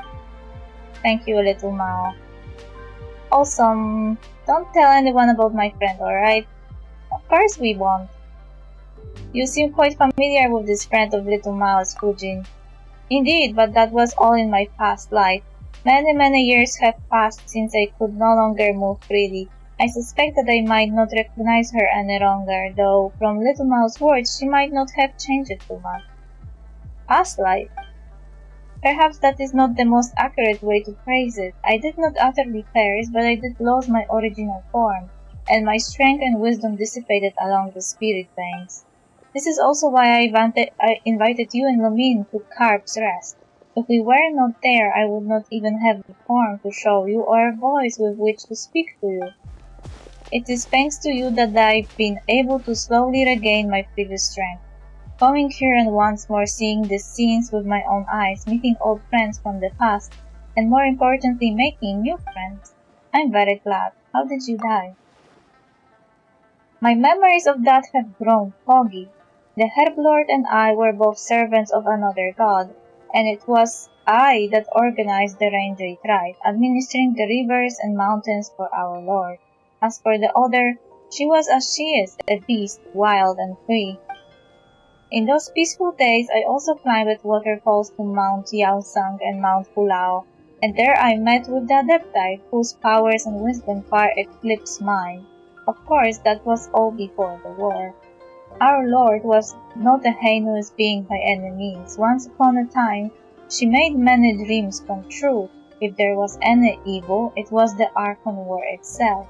What happened next needs no further explanation on my part, I'm sure.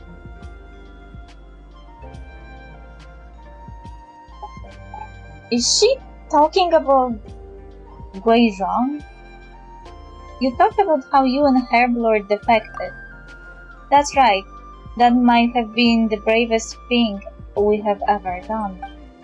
Our Lord had all but gone mad seeking the position of a god who may rule this world, or perhaps seeking survival. Either way, she lacked the power to overcome Morax. Doesn't sound like Guizhong anymore. Maybe it was someone else. But Guizhong also died during the Archon War. Maybe she really went mad and needed to be sealed. Or maybe she sacrificed herself to seal someone else. So in a final desperate gamble, she caused the Bishui River to flood, hoping to destroy everything downstream. Of course, she knew what that would mean for Chenyu Vale and its people. Wow, but Paimon thinks that that's something you should never ever do, period. Perhaps that's just what war does to people. Either way, that was our final adventure as a trio of friends. Ling Guan attacked people with her familiars, herding them to the shelter we had prepared. Herblord fought against our mistress while I climbed Mount Lingmeng and hurled the votive rainjade into the rising waters. Ling Yuan attacked people with her familiars, herding them to the shelter we had prepared. Herblord fought against our mistress while I climbed Mount Lingmeng and hurled the votive rainjade into the rising waters. Of course, that wasn't a proper rainjade, right? It was simply the release of the adeptal energy stored within the jade pendant to have the earth open its maw and swallow the rivers, and allow the jade mouth to grow and stabilize the flow. Whoa, what happened next? Didn't Little Mao tell you how it all ended? Yeah. That's right, wait, really when? Alright, that's enough about the past. We should get back to performing the rite itself. True. But what about the golden harp? Isn't that what we're looking for? In truth, you have already found it, as with the previous one. That's how I was able to appear before you. It's just that I missed the scenery here a bit too much, so I couldn't help but have a long chat with you all. After all, your sense of time and mine are not the same. You won't tarry long once your objectives are complete, will you? As such, I apologize. Please forgive my capriciousness. I am pretty sure that Herblord is that little let me open it. snaky. Wait, I have Baij. What was her name again?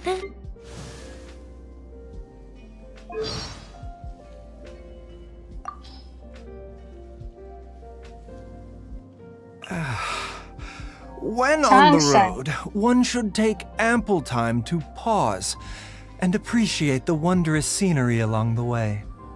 You're about to collapse, aren't you?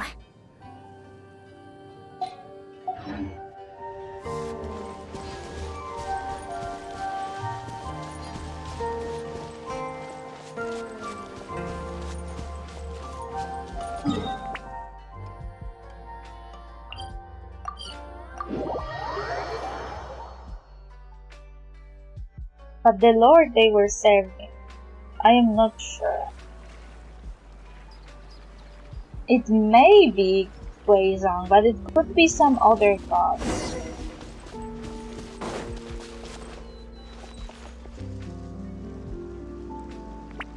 Especially considering that Guizhong built Gili playing with Mora, so it couldn't. I feel like it couldn't be her.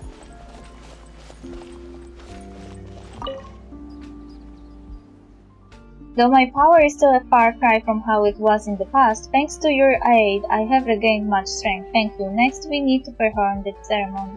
What effects will it have? It's been thousands of years since we last performed it, and the mountains, rivers, and spirit veins have all changed a great deal. But if all goes well, the votive rain rate will resolve the issue. Well then, let's begin.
The fog is dissipated. Wow, what's that? Huh? It's just like in the mural. Do you remember, Paimon? The one with the two golden people and something in between them. Wow, you're really impressed with it now. Paimon didn't remember that at all. Behold the sacred mountain. In my era, to merely climb it was already to transgress, but the ancestral inhabitants of this place are gone, and the communing path lies waste and broken. Who shall judge it now? That is where the spirit veins of Chenyu Vale converge. Through it I can transmit my adeptal energy throughout the Vale, restoring its water and its soil. We are only one step off from achieving our goal. Are you prepared, Lumin? Let's do this. Indeed. This is such a long quest.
Gather!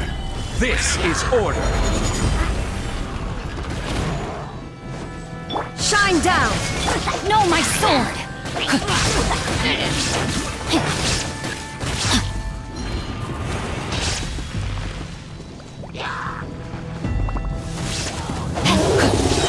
Let me weave you a...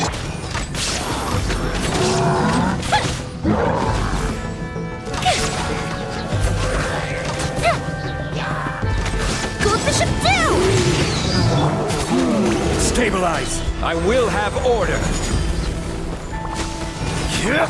Illusion shattered! Time for a light show!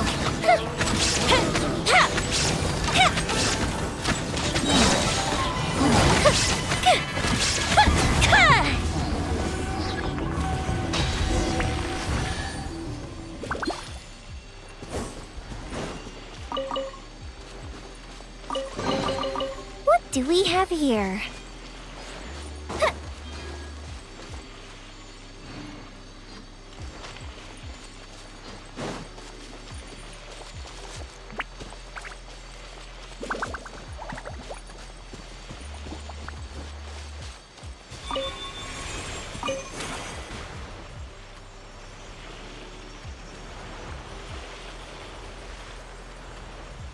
Celestia is directly above this place. Why?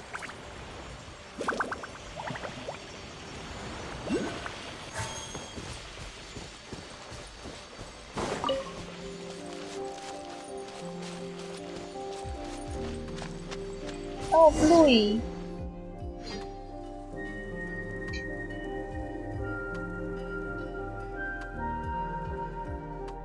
Being beyond, I perceived it would be you, and I do miss you so, but this really might be bad time. So Bluey's name is Ling Beyond? Don't be like that, speak with me. The opportunity to speak will come, but it is not now, you know this. I know this, but I cannot allow it. Wait just a while longer, it will end soon. I do not like the things up there, but it does not matter. Just leave it to me, Pudding. Do not come up here.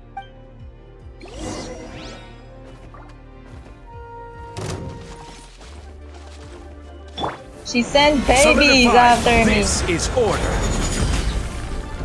There is no escape! Inazuma shines eternal! Witness the power of...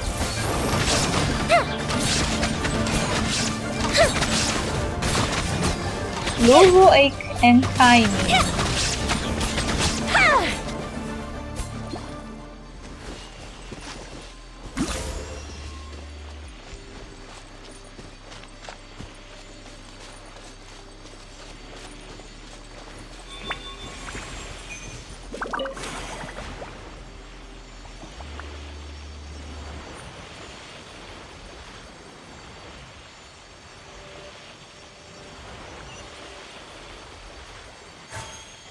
Ah!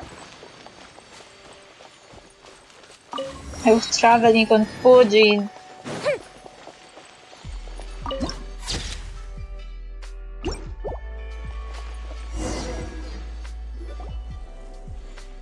I am quite sorry for not being completely frank with you earlier.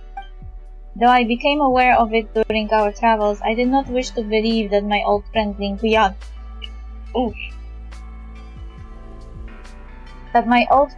Yan would be the source of the storm that buffets the Chenyu Vale. I actually had an inkling already. Oh, so that's what's going on. Hey, you did? When? How did you figure it out? She, Herblord, and I once defended Chenyu Vale together. To think that she would do something so wicked. Her disruption of the spirit veins has caused the miasma to propagate, and the one who stopped me from performing the rite the first time was also her. But Big Sis Ling Yan, isn't a bad person. I know, little Mao, she's your friend, but at this time she is the greatest threat to Chenyu Vale. If she controls this sacred mountain, she will wield the power to completely alter the land of Chenyu Vale in the blink of an eye. I fear that Ling Yan has already entered Chiwon Terrace before us. She means to rewrite the flow and path of the spirit veins. We have little time left. Lumin, you have mastered the Adepto energy available here in Chenyu Vale. Ling Yan and her familiars would not be your match. Please accompany me for a time and aid me. For the sake of the people in Chenyu Vale, I will perform a ritual and open up the way to Chiwang Terrace. Please stay by my side and protect me.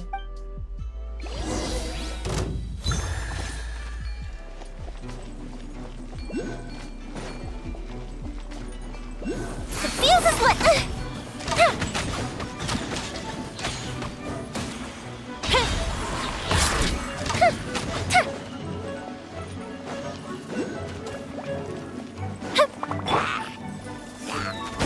Gather!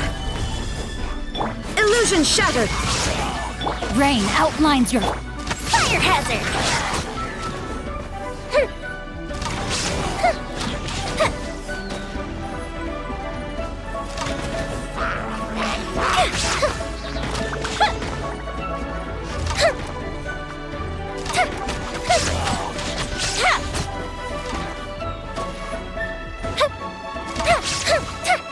Time for a light show!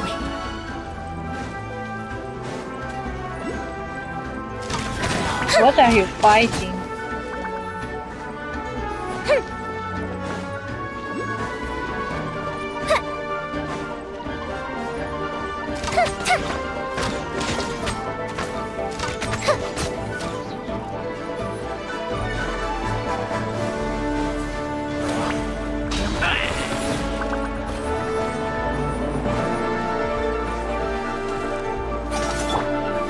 Stabilize! I will have order! shine down! Ring cutter! Fire hazard!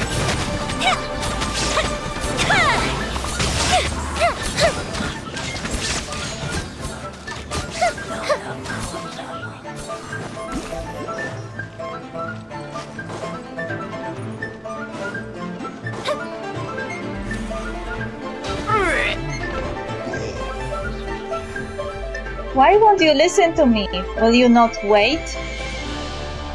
I barely made it in time. Your strength is feeble, you cannot match me, but do not worry, you will soon recover. Lingyan, say no more. Lumin and I will stop you. We'll stop this plan to destroy Chenyu Vale. The ritual is complete. The gate to Chiwang Terrace is now open. The world seems to spin for a moment, and when you open your eyes once more, you are already above the clouds.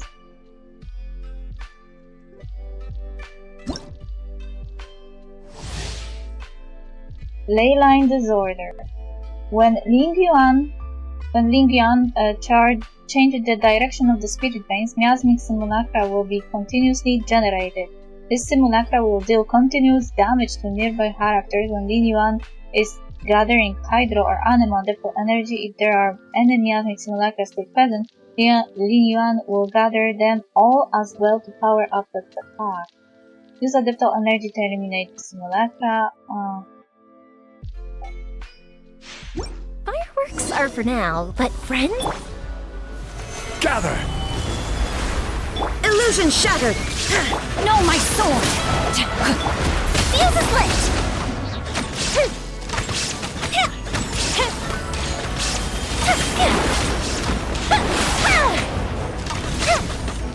Here come the fireworks! Stabilize! Order guide you! Shine down! Torn to oblivion! Rain outlines your fate. Huh? Witness.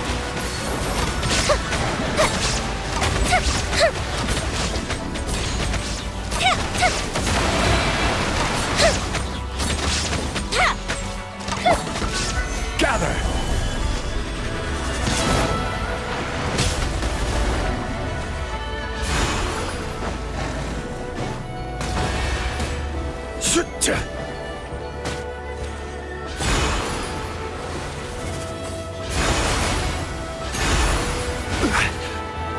Stabilize! There is no escape! No, my sword!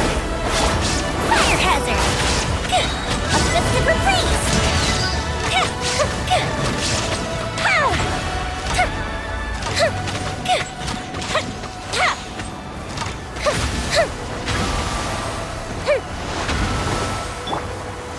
Solidify! I will have order! Shine down! Now you shall perish! Huh?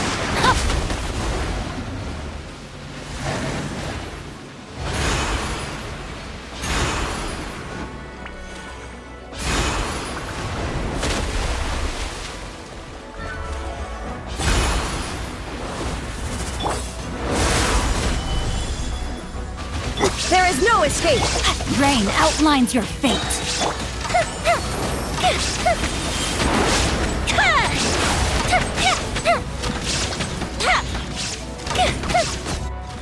Okay. Lingyuan. Human, let me tell you what you shall do. Fire arrows at my heart. If you approach up close, strike me with your sword. I will fight you to the last. You're the only one here who can fight. When I have crushed your neck, I will triumph. No! I don't intend to kill you. Why? I do not understand. You have already lost. You're Fujin's friend. Fine. You may ask me one question. You still really care about doing things like that, even though you lost, huh? Then, let us exchange questions. Little Mao, do you have any questions? Bluey, why did you have to fight? Can't we all be friends? You bunch of two-legged and you, Fujin. You have not the strength to form two legs of your own. Yet you wish to walk in their form and speak to me, but how can humans and wild beasts ever be friends? That's not true, Bluey, you're lying. If that's the case, why didn't you just let those beasts eat me back then? If humans and beasts can be friends and you're a beast, you shouldn't have helped me. My actions are sometimes beyond even my own understanding. You were merely fortunate. Well, why didn't you just eat Mountain as well? She almost bumped into you while lost in the fog at the foot of the mountain. I saw it. You humans possess such wisdom that even nature submits to your will. In that case, you tell me, why didn't I eat her? What kind of question is that? Mount Laishin is dear to Adeptus Fujin. Let us just assume you are correct. She has told me much about the Lantern Rite. Perhaps those memories affected my action. You actually remembered everything I told you. Every year before the rite, you would tell me and that white snake how expectant you were and how nervous. And after the rite, you would tell us how the festivities was so fun and lively. You would always speak, and I could not help but listen. Only humans forget. I forget nothing. You have cleared this doubt of mine. Now you may ask a question. Well, Adeptus Pudding, have you any question? Thank you, Lumine. Just a while back, Lin Yuan, I was telling them stories about our past. Why do you wish to wreck Chenyu Vale, which we once fought so hard to protect? You planted tea trees, promising to enjoy tea with us. This too, I remember. But that sort of tea no longer exists. I want to change this land. I want to make it like it was all those millennia ago. You have walked with humans for too long. You have forgotten that you, I, and the snake all came from nature. I knew that you never truly perished, and you did not depart this place like the snake. So I wish to change this place to the form it had when you were born. All these years, I have been slowly adjusting the spirit planes. Oh, I get it. So that's where the miasma came from. Correct. Side effects. In the end, the process will change the soil, the waters, and the forests to what they should have been. What the soil, waters, and forests should have been? You truly have forgotten the past. The rivers rolled and fell with the rain, and their path was not fixed.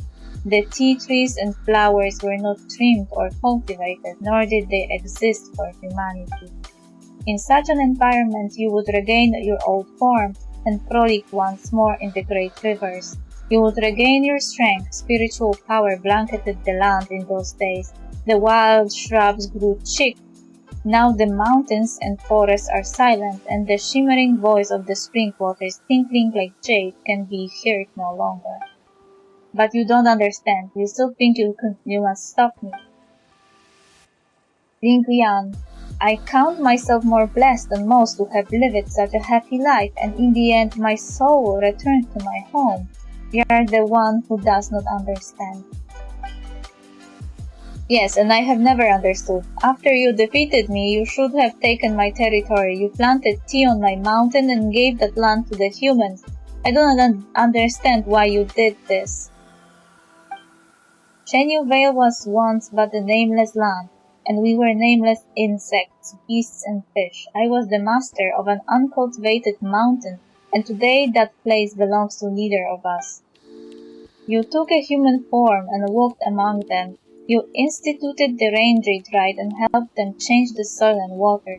I did not understand then either, but I could see how happy you were. The snake changed into a human form and used her knowledge to create medicines and save the sick. I could understand how the agile human fingers could help her do what she wished, but I do not know why it was done. What happened after caused me still more confusion. You fought alongside humans and their so-called gods, and you perished, humans fighting each other over territory and survival. Now that I can understand. You both belong to the great river and the mountainous forests. You could have chosen to leave them and live on with me.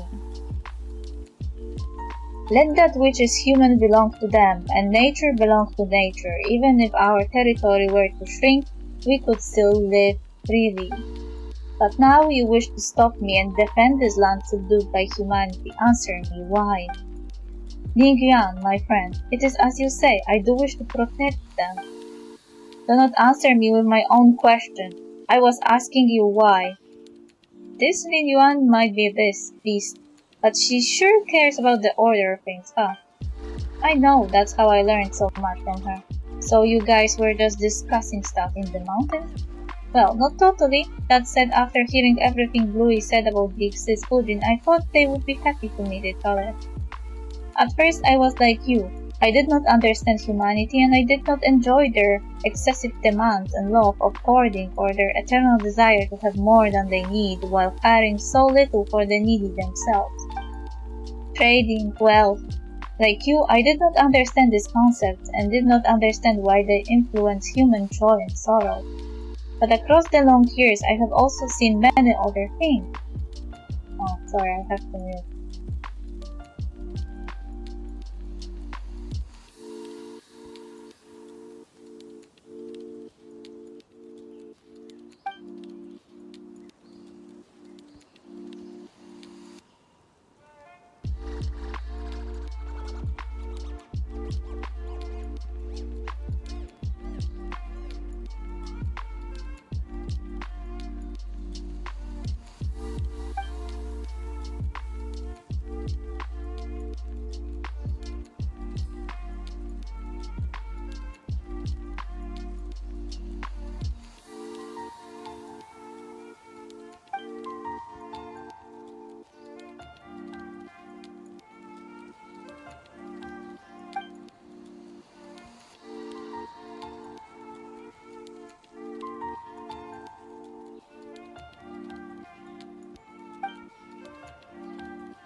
If we've got nothing else to do, why don't I tell you a story?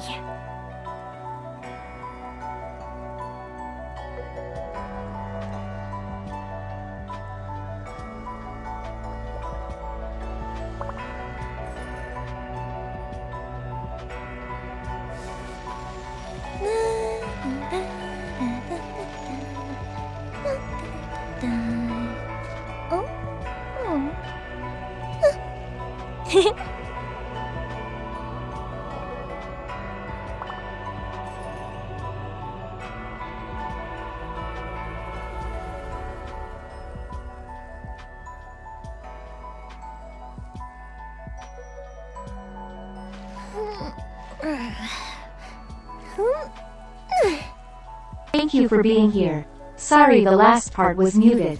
See you next time.